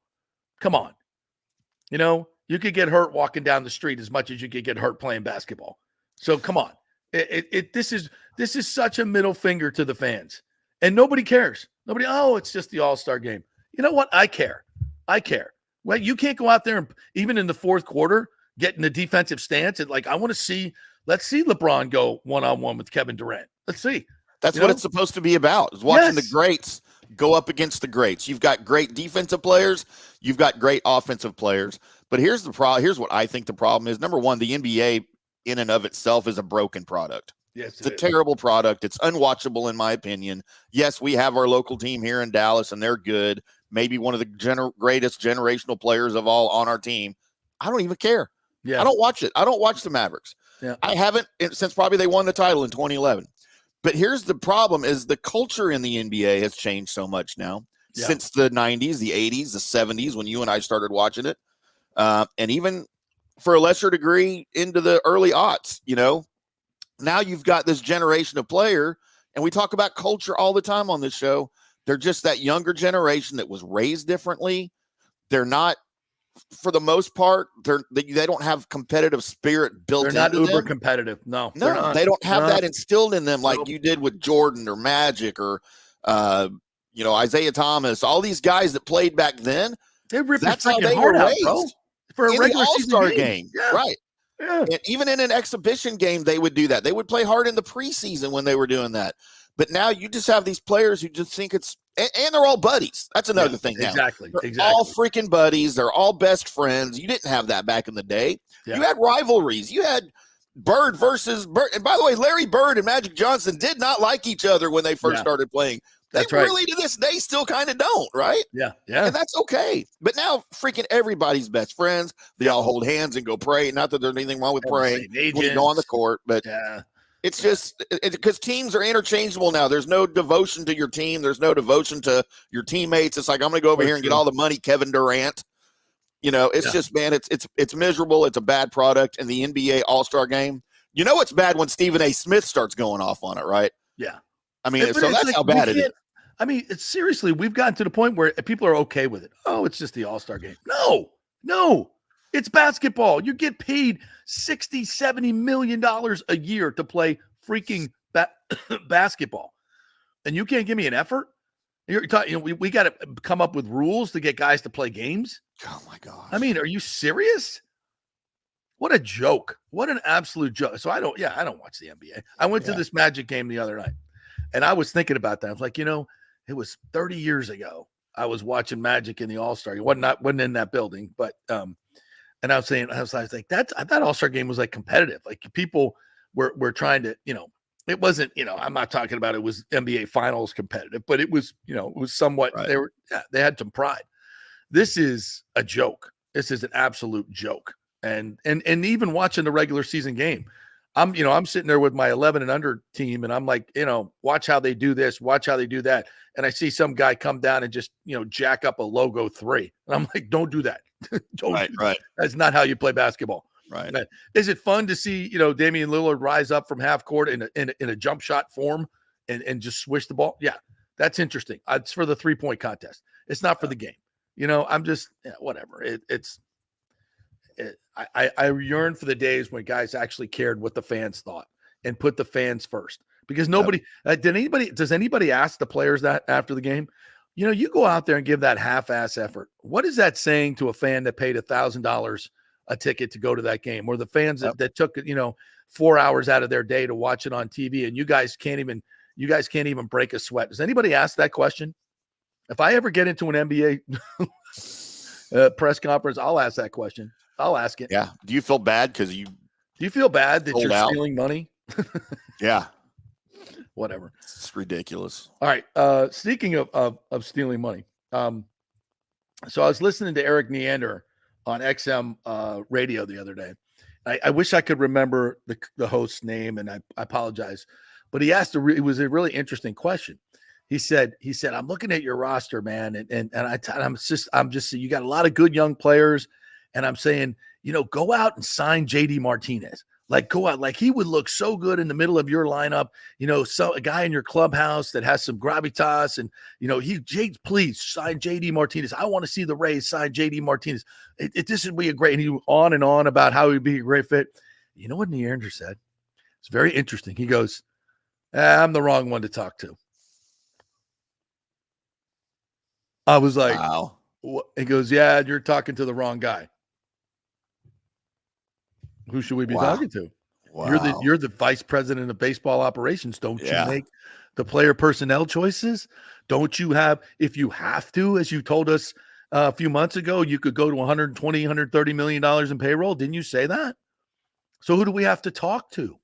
Would that be your owner, Stu Sternberg, who's uncomfortable with a $90 million payroll? I think that's what he was talking about. Who else could he be talking about? And he said it. I'm going to try to get the audio, but he said it in such a way like he was like disgusted, like almost like, you don't think if I could, I'd sign JD Martinez? Of course I would sign him if I could, if I was allowed to. Yeah, of course I would. You don't think, and I've said this forever, you don't think Eric Neander would love to have $150 million payroll? You think he loves shopping at Walmart? You think people love to shop? If you can shop at Neiman Marcus, if you had that money, would you rather shop at Walmart? I don't think so. No, Walmart's the devil. just because of the smell. And y'all got to deal with Florida Walmarts. I go to Walmart all the time. Me too. I'm one across the street. Guy. Yeah, I have no problem going to Walmart whatsoever. I just hate it. I just hate it. But I'd rather go to, I'd actually not rather go to Neiman Marcus, to be quite honest with you. But maybe a nicer store would be fine. Maybe some other stores we can name, but because I don't want to mix with those people either. They're evil. Yeah. So yeah. But the point is, you're a general manager. Of course you would like to sign JD Martinez. You don't think this would be a better baseball team with Blake Snell in the rotation? Of course it would. Okay, you people out there are like, oh, I don't want to sign him. That's too much money. It's not your money, for God's sakes. But your owner's money, who is uncomfortable with a $90 million payroll. Oh, poor Stu. I think I'm going to set up the GoFundMe just for fun. Just for fun. Stu? For Stu? Just for fun. Put on there. This is a GoFundMe for you. Stu Sternberg is uncomfortable with his $90 million payroll. So we need to help him out. And please give in whatever, $5, $10. Whatever. Oh my God, that would be funny. Can you do that? Or will they? I don't know. Do they have to approve it, or can you just do it for anything? I mean, I don't know how the GoFundMe works. But forget it. We could go off on the really bad direction here. All right. So, by the way, so before we hit the break, are you going to give us the story? Yeah. You want it now? Yeah. I can do it here in a couple of minutes. With some writer's embellishment, if it's. Yeah. So Sunday night, kind of a last minute deal late, went and met the lovely and talented Britt, who's, we'll just leave it at that. Okay. All right.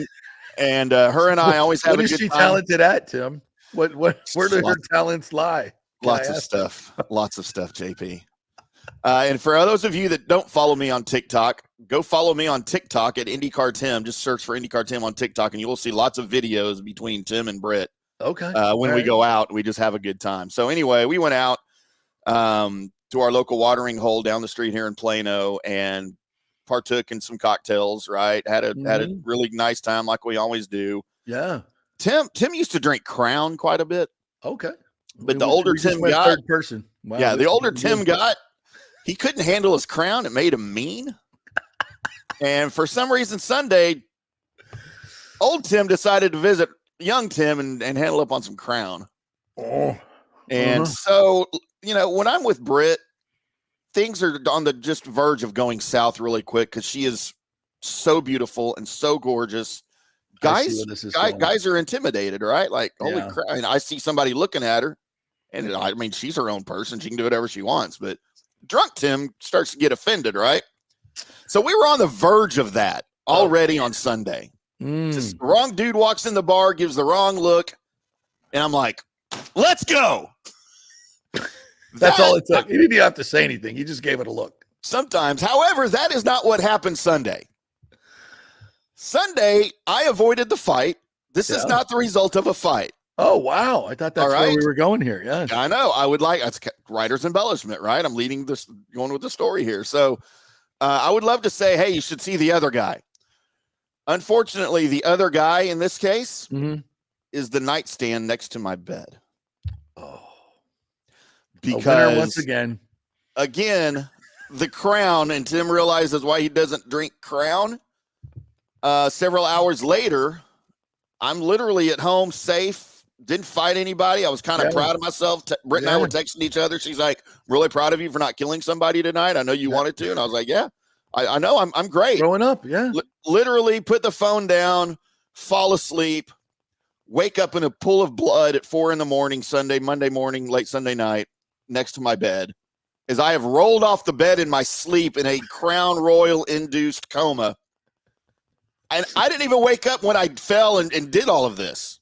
How do you not wake up if you concuss yourself? Crown, I guess. Dude, so literally pool of blood. How many bottles did you have? Pool of vomit. And so, dude, the vomit and blood mixture. Oh. There's still a stain on the carpet. I'm still trying to work it out. Wow. This is good. Yeah, that's fantastic because once, I have gone, away from the evil alcohol because, there have been many moments in my life that I regret because of alcohol. It's a great song, by the way. One of the greatest songs ever, by the way. Some of the greatest lyrics ever. Yep. Teaching white men to dance. Yep. And so I said, I don't need this anymore. I really don't need this in my life. And it's like, as Ashley loves to say, you look so much better than when I first met you. Your face is so much less puffy. Your eyes are less puffy. The bags under your eyes are not there anymore. It's like they were. I mean, my nose, like these right here, like everything. She's like, you slim down, blah, blah. I'm like, yeah, it's nice. I don't wake up with hangovers anymore. I rarely partake into the alcohol. And when I do, I drink beer. I'm a big Miller Lite drinker. That's my drink. I love Fireball shots. I love Tuwaka shots. I love Rumpel shots, and I love Goldschlager shots.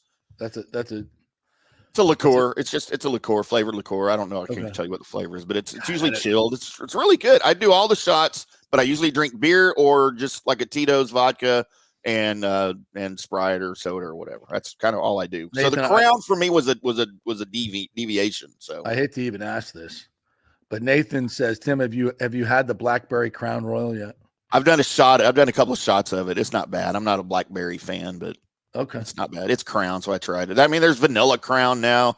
I will tell you a drink if you think you're a man and you only like manly drinks. Yeah.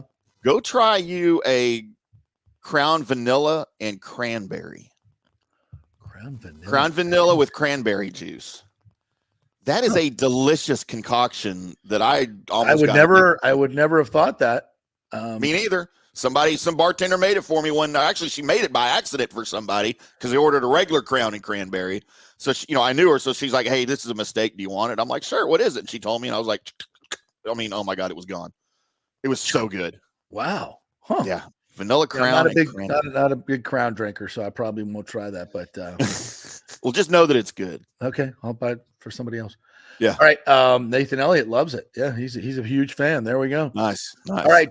Quick break. When we come back, TJ Reeves is going to join us. We're going to talk some college hoops, a little Buccaneers as well. And we'll get into some other shenanigans as well. We're brought to you by the great folks at the Gold and Diamond Source. It's always a great time to make up for that screw up on Valentine's Day. He's still drinking there. Okay. If you screwed up on Valentine's Day, get to the Gold and Diamond Source, and they will make everything right. They'll make everything right. Bring your credit card. They'll make everything right. You're still in the doghouse. You can't get out. Obviously, they have the best selection. If you're thinking about getting engaged, no other place to go but the Gold and Diamond Source. 3 to 5 years, 0% financing, folks. That's a big deal. Don't just put it on your credit card, but you can do that. So lots of great things going on over there. If you need a watch or want to invest in a Rolex or one of those baller watches, great investment these days. Those are going up in value. Great selection at the Gold and Diamond Source. 3800 Almerton Road, always online at thegoldendiamondsource.com. Back in 3 with TJ Reeves. Stay with us. JP here for the Jeeves Law Group. Group, Jeeves. Call for a free case evaluation, 888-9-JEEVES. That's 888-9-JEEVES. We're local, we're trusted. The law firm brings over 80 years of combined legal experience focusing on clients in Tampa Bay, the state of Florida, and national class action cases. If you're injured, get that free case evaluation, no cost to you. The Jeeves Law Group's focus is on auto, truck, and motorcycle accidents, as well as class action and consumer protection law. Scott Jeeves is a board-certified civil trial lawyer and a certified circuit court mediator practicing in the Tampa Bay area for over 30 years. You hear him on the show all the time. Great guy, big Gator fan, and great for the community. The Jeeves Law Group is a highly skilled team with years of experience that will apply their skills, expertise, and knowledge to assist individuals who have been in an accident with compensation for damages, lost wages, medical expenses, pain and suffering, and property damage. Get that free case evaluation, 888-9-JEEVES. That's 888-9-JEEVES. JP here for the Geddes Gordon Real Estate Group and our good friend Jane Geddes. Folks, simply put, there is nobody like Jane. Jane is a former LPGA two-time major championship winner. She was also vice president of talent relations at WWE. She also has a law degree from Stetson. So if Jane can drain a 10-footer to win the U.S. Open and stare down Hulk Hogan in the boardroom, you want Jane on your real estate team to not only negotiate the best deal, but find you the perfect home or investment property. And when you work with the Geddes Gordon Group, you become part of the real estate family and get concierge services that include expertly staging, marketing, and preparing your home for sale. Advice on golf properties. Hey, you might even get some golf tips. Many of their clients become friends long after the sale or purchase is completed. It's all part of the deal. So if you're looking for that perfect home or investment property or trying to get top dollar for your home, go with Jane Geddes and the Geddes Gordon Group because there's nobody like Jane. Call 813-485-6808 or go to geddesgordon.kw.com. That's GEDDES Gordon.kw.com or call 813-485-6808. JP here for my good friends at Italiano Insurance, and they did it again. Once again, Italiano Insurance stepping up with the best customer service. I was in a bind. My old insurance company, my auto insurance, jacked up my rates, so I called Charity at Italiano Insurance, and she stayed till 9:30 at night until she got my insurance done. And guess what? She searched all these companies for me. I didn't do the work. She did. Saved me $1,000 on my annual premium. $1,000, folks. That's real money. And that's what you get at Italiano Insurance. Great customer service. And here's another note for you, by the way, with hurricane season up. 40% of people in Florida are underinsured. That means if you have something happen during a hurricane and you need replacement costs, you're going to get 40% less than you deserve. Can't let that happen. Call the folks at Italiano Insurance and get them to help you out in both those regards. They will save you money and keep you insured properly. That's 813-877-7799. Great folks in the community, been doing it for over 60 years. Italiano Insurance, 813-877-7799. Let's go! Right now. Back to the show on FanStream Sports. All right, welcome back to the JP Peterson Show here on this it's Testosterone Tuesday. Brought to you by Testosterone Tuesday. Bay Area Modern Medical Center. Following a concussion Monday. Yeah, there you go. There you go. We're taking care of everything here. Brought to you by Bay Area Modern Medical Center. If your testosterone is not right, get it right, and make sure you do your self-injections on every Tuesday. Brought to you by Bay Area Modern Medical Center, BAMMC.com. I had a friend of mine that I sent over to the Bay Area Modern Medical Center, and gave him the whole kit to self-inject. And there's an extraction needle, which is thick, and then there's a injection needle, which smaller one, extraction, and you put on. Yep. Well, either he didn't listen. Well, he didn't listen during the application process, technique teaching, or he forgot or something. But anyway, he's like texting me. He's like, "Dude, I thought you said the injections didn't hurt." I'm like, they don't. Did he use the 18 gauge extraction needle?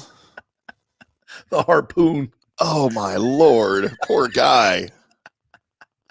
No. I'm like, did you change the needle? He goes, what? Said you got to take the extraction needle off, put the injection needle on. That's why you have 2 needles. So he told you that in the he goes, I just wasn't really paying attention. I'm like, well, that's why your that's what your ass feels like. Poor dude. It's like you just got harpooned. Yeah. Because you did. Now you know how whales feel. Not good.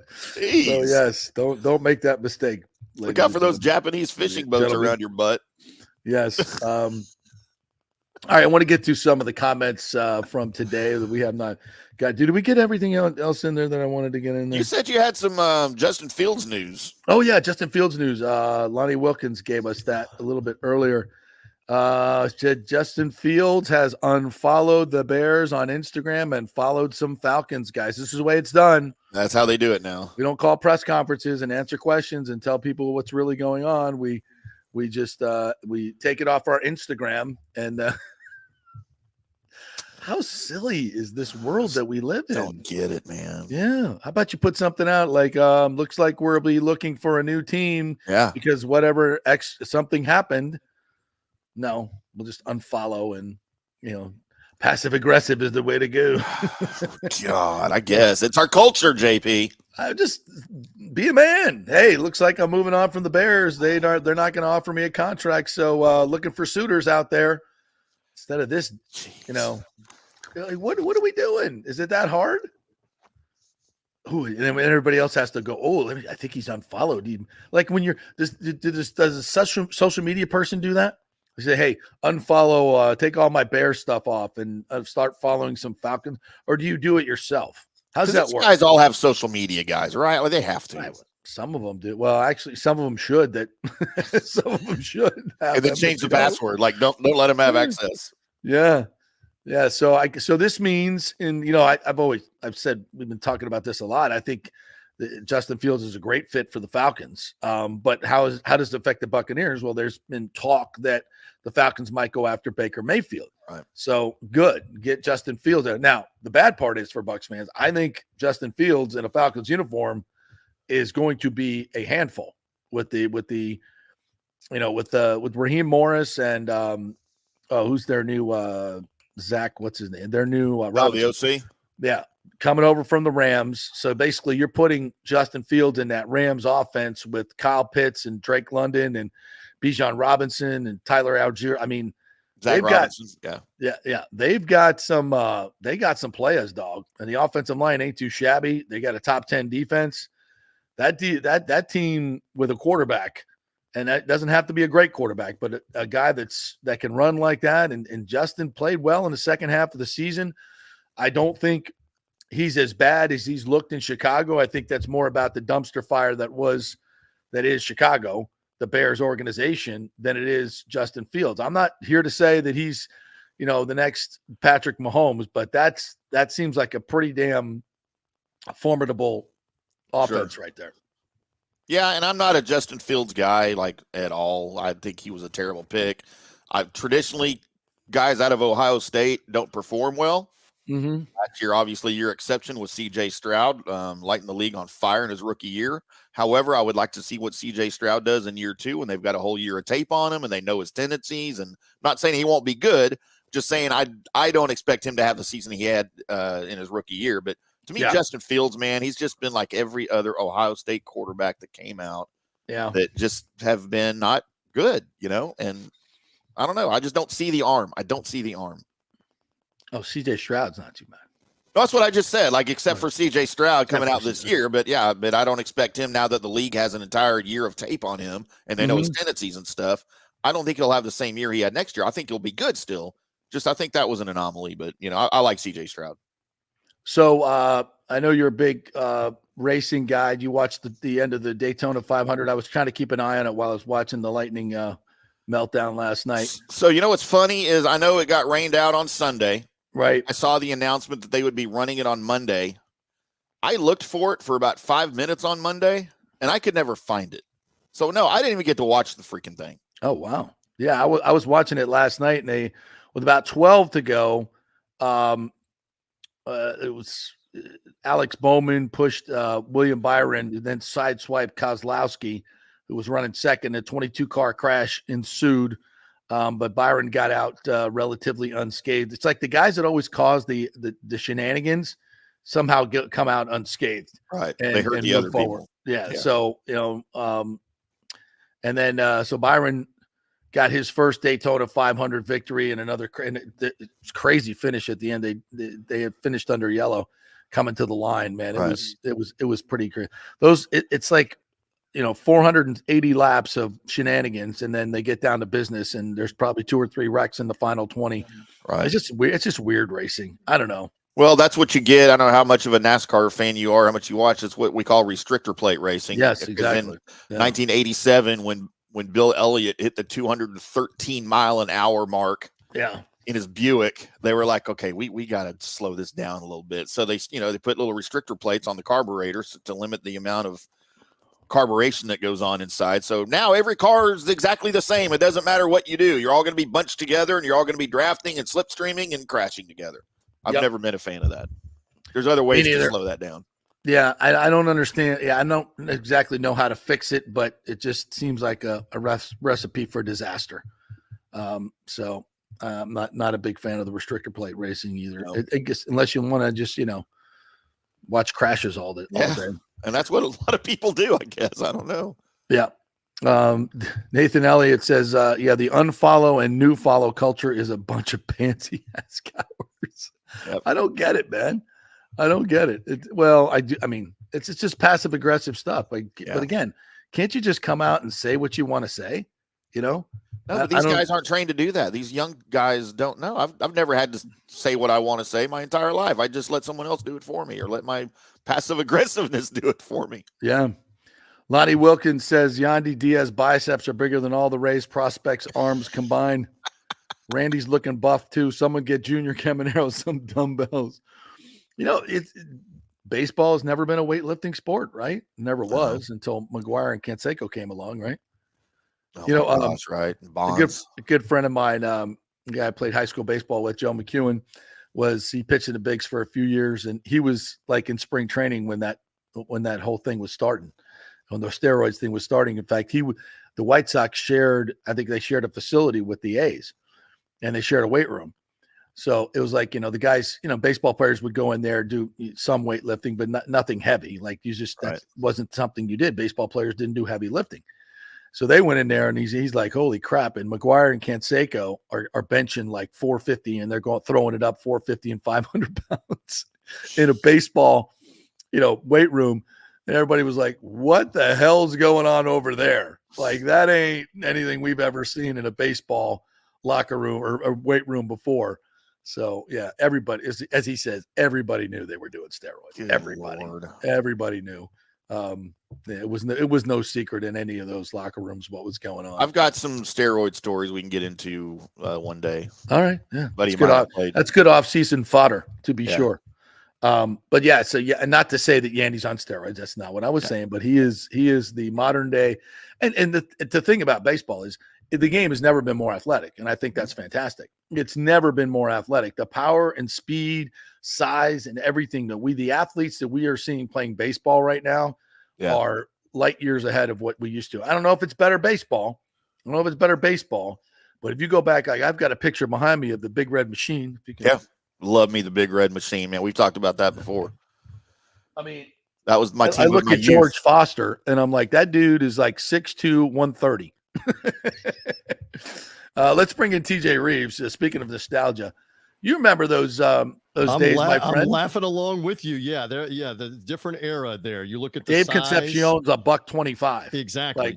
Tony Perez isn't weighing 200 pounds. Pete Rose. No. I mean, the Big Red Machine. That's the only team you could watch in the 70s because they were so good. They're on baseball every week. That's true. Yeah. On NBC, that's the only team I could watch. Cannot fathom as we get ready to begin a baseball season. Good to be with you, boys. Timmy. Good to see you. JP. Good to be with you guys. People can't fathom with every game on TV everywhere that you used to have one game on TV every week. The game of the week on Saturday afternoon. That's all you got in the 70s, the 80s. A game. Joe Garagiola, Tony Kubek. That's exactly right. Oh, yeah. That was it. And that's it. And now you might occasionally later in the summer get like a Monday night baseball game on ABC, but you're thinking about, by and large, one game on TV, and now you have 11 games like every day in the baseball. I remember that brown cable box that had 3 rows on it.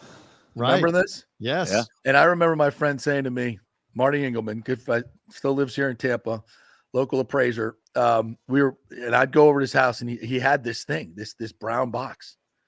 And he told me, he said, there's a baseball game on every night on WTBS. True. Yeah. Yes. The Atlanta Braves. And I was like, well, the interesting thing, there's a baseball game on? As we get completely nostalgic, is you had WGN in the early days of cable that had a Cubs game on every day in the daytime. Yes. Because they had no lights on the stadium. That's They right. had to play in the day. So you had the Wrigley Cubs didn't in the get lights day. till 88. Yeah, it was That's 1988. correct. You had the Cubs in the daytime in the early to mid 80s when we were kids. Timmy, you might be a little younger than us, but when JP and I were in elementary school, middle school, junior high, late 70s, early 80s, Cubs during the day, Braves at night. Born in 71, so I was there. So you were right there with me. Wow. So you were right there with us. That that was the fascinating thing. These players, literally, they were all 165 pounds. You didn't have many guys over 200. Like the first big guy I can even remember might be Bob Horner. It's kind of a chubby guy. Right. I don't even think he was Superstation, right, on TBS. Yeah. I can't even remember. Frank Howard, of course, was a monster back in the 60s. But then you go to the 90s and everybody's built like a defensive lineman or a middle linebacker. Gee, I wonder why. Yeah. Cecil Fielder was always kind of big, but him and Tony Gwynn looked more fat than they looked big. Yeah, they were. I don't think they were doing roids. Those two guys they were doing cheeseburgers is what they were doing. But let me tell you what, was there a better guy to watch hit a baseball than Tony Gwynn? Like you could go watch him and you go like, it's amazing. I'd say watch you. He won't miss. He won't miss a ball. Like he won't swing and miss. Like the entire game, he'll have 5 at bats, maybe 6. He will not swing and miss, and he'll hit even the balls he fouls off. He would go months, yeah, entire 30-day periods without striking out. Yes. You couldn't strike him out. Yeah, for a month. Yeah, it's crazy. But that's not why we brought you on. Great to see you, my friend. Nostalgia. Great to see you. Sit next to you. Speaking of nostalgia, at a basketball game that was filled to the rafters at USF on Sunday. That brought me back to some of the 90s, the games I used to watch at FSU and all around the ACC. All right, so I had been planning to be there. I had been there on Wednesday night for the Tulsa game, slightly less atmosphere and crowd than what was there Sunday. And lo and behold, I didn't know you were coming. Suddenly, JP's right there beside me. I'm like, we're all good. We're going to have a great time. If I'm going to be nostalgic. And again, full disclosure, some know this. I was the Bulls radio voice for 10 seasons, 1997 to 07.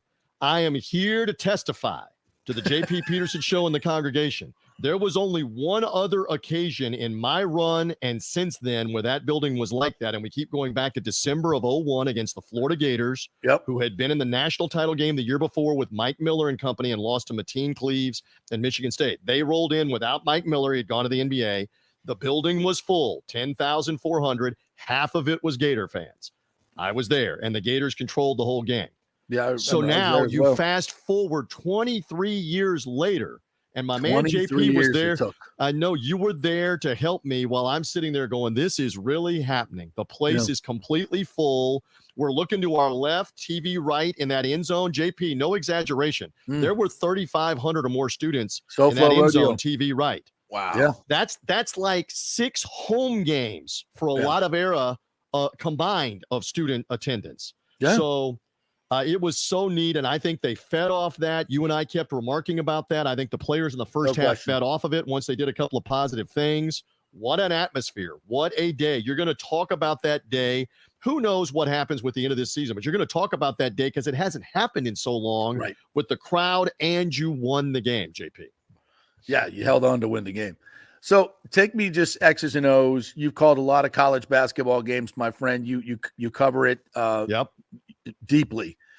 And I see a team that has a lot of great qualities. This is not a fluke. This is a good basketball team. I'm not saying they're going to the Final Four, but they're tournament worthy, maybe Sweet 16 worthy. I think they're that balanced. They're a talented, well-composed, well-coached team. What do you think?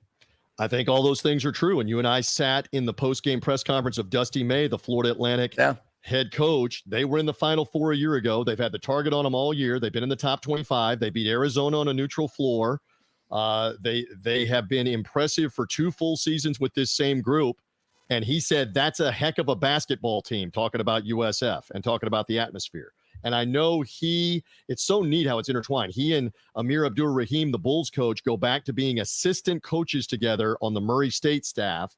They've known each other for 15 years. So what a moment for USF, and then what a moment for the two coaches to be part of all that. But Dusty May, I asked him the question. I said, is this a 2-bid league? And he said, yeah, of course coaches are going to defend this. He said, yes, it should be. It should be a 2-bid league. And right now, all right, let's paint the rosiest picture possible as we sit here right now. They play Texas San Antonio tomorrow night, who they should beat in your state there, Timmy. They're coming that way. All right, they should beat them. They're bad.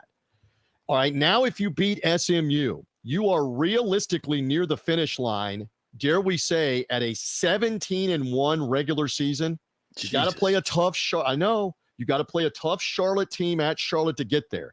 If rose-colored, green and gold-colored glasses, you get to 17-1 to win the conference outright, it is going to be very difficult for that committee to look at that team and say, we're just going to dismiss 17-1 and beating Memphis at Memphis. Yeah. They started their slide, beating Florida Atlantic, beating SMU, beating Charlotte late in the year at Charlotte for a sweep. 17-1. Yeah. You would be in range for that with a couple of wins this week. And if I'm not mistaken, though, if they can even drop the game to Charlotte to win the regular season title, their first ever in program history. That's correct. Yeah. They've never been 12-1, got a chance to be 13-1. And like you were making mention, I saw some of the show yesterday. Yeah. Where was my golf invite, by the way, yesterday? It was all the rain. No, never mind. I checked out some of the show. And as you mentioned there yesterday, right now at 12-1 with this, nobody had that. Nobody had that. And this team is playing with confidence. I loved Amir Abdur-Rahim after the game saying, hey, we're not, and I believe him, we're not going to talk about 12th win in a row. They've won 11 in a row right now. We're not talking about that. We're only caring about the next game. We don't care about being 12-1 in the conference. 17-1 in the last 18 games. Yeah. One loss since mid-December. Uno. Yeah. They are playing well. And it's fun to see. And a shout out here to my buddy Jim Lighthall and Joey Johnson on the call, but Jim especially. Yeah. Jim has gone through a myriad of bad coaches, lots of losing, mostly empty arena. This is what it's all about. I'm thrilled for him. I'm thrilled for a lot of different people. Michael Kelly. Michael Kelly, who you and I saw Sunday, the athletic director, who was under a tremendous amount of heat. How'd Michael Kelly do with the Alex Golish hire? Pretty good. How does it look with the Amir Abdur-Rahim hire? Good. Second time's a charm. Looks pretty good right now on both of those.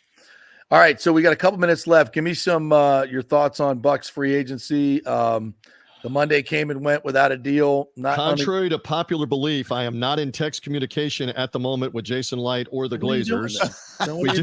We do joke on this show that I do not have coffee and donuts with them. That was a regular thing. I will say this. It's very quiet right now, and I think that's a good thing because I think you're going to see a couple of these deals get done quickly because the Bucks can obviously wheel and deal here before free agency begins with their own guys. And it may be a situation, this is common sense, we've both done this for a long time, where they've got deals, maybe 2 of them, a couple hypotheticals in front of Antoine Winfield. They got a deal or a couple hypotheticals right now in front of Baker Mayfield and a couple of them in front of Mike Evans. And you know what Jason Light and the staff are doing? Whoever says yes first gets the best of those deals at the moment. Anybody want to say yes? And then you get the best of those deals. Because right now, when free agency begins, you can't franchise tag or transition tag everybody. So it may be that they're playing that situation to each other, to all 3 of them, and saying, whoever says yes first, you're going to get maybe more guaranteed money up front, more signing bonus money, because that's what we have to give. And we got to know what you want to do. We'll see. Yeah, we will see. I think Scott Reynolds was on earlier, and I think he made a good point that the relationships that they built with Baker and Mike Evans are important. Agents can sit there and posture all they want about getting big deals, and we hear they're far apart. I think when it comes down to it, those relationships mean a lot more to these guys because Mike and Baker are not. This is not A.J. Brown we're talking about. These guys understand what their priorities are in life, and there's way more than money. And they want to get paid, and they're going to get paid. They're going to get paid, but they're not going to be making these decisions based on who has the highest offer. I know Timmy's an Aggie. I know in the Houston area they're going crazy. Get him on the open market. Yep. I would be shocked if Mike Evans ends up on the open market. That's all I'm saying to close out the show. I don't think he ends up on the open market. And if you're Baker Mayfield, we keep saying this, JP. We'll repeat it again here. Why do you want to start over in a fifth place? No. That's a fifth different situation. So I think you make a great point on kind of camaraderie there. They talk to each other. It's not an accident that Liam Cohen has a connection to Baker Mayfield, and he's the offensive coordinator whose fingerprints are on that hire in part. Exactly. Absolutely. So let's just see here in the next 3 or 4 days. I'll close again with I like it when it's quiet like this. Because that could mean a couple of moves are about to be made here in the next 2 or 3 days. And nobody's unfollowed anybody on Instagram like Justin Fields. Do we have to keep up with that? I'll rely on you guys to keep up with that. I can't keep up with the modern day passive aggressive. Right. Oh my gosh. Who's upset? Oh, he unfollowed me. Well, you know what? Baker's not on social media. So I hear that, you just prompted me. I hear that in the other room from these two, from the twins all the time. So-and-so unfollowed me. And I hear that's how they break up now. They just unfollow you on social media, and that's how you figure it out. So you're telling me amongst the twins, amongst themselves, they're going to text each other and say, I've broken up with you in the house here. I'm breaking up with you on social media, not in person, not the one-to-one communication. Yeah, nobody talks anymore. Listen. It's always great to be with you. I know you got to roll. Let's see what USF can do with Texas San Antonio midweek. SMU, Southern Methodist in here from your area, Timmy. Sunday. Yep. Right down the road. Sunday in here on Sunday. Back it again. Let's see what happens. Always good to be with you on all subjects, my friend. Thank you, brother. The great TJ Reeves right there. All right. That'll bring this incredibly wonderful, amazing show to a halt. It was pretty good, wasn't it? It really was. I mean, we had nightstand violence. We had I cried a couple of times today for Stu Sternberg being uncomfortable. And it came from the heart. I really feel for him. That GoFundMe will be up soon. I'm literally going to try to do that. I know you are. I can't wait to see it. I have no doubt. I don't know, but can I get sanctioned for that? Who knows? Who knows? What does that even mean? Great job, Timmy. Appreciate it, my friend. Well, we'll be posting everything in case you missed anything. Always follow us on Apple and Spotify. Subscribe to the podcast. Also on YouTube as well. FanStream Sports, the JP Peterson Show. And on 102.5 HD2, tell all your friends. We're back on the radio. We had somebody in the comments today said, JP, we finally found you again. Thank you for finding us again. We are here. We bring it like we always have, folks. No corporate media here, my friends. It's just the real stuff. Thank you guys so much for joining us. We'll see you tomorrow.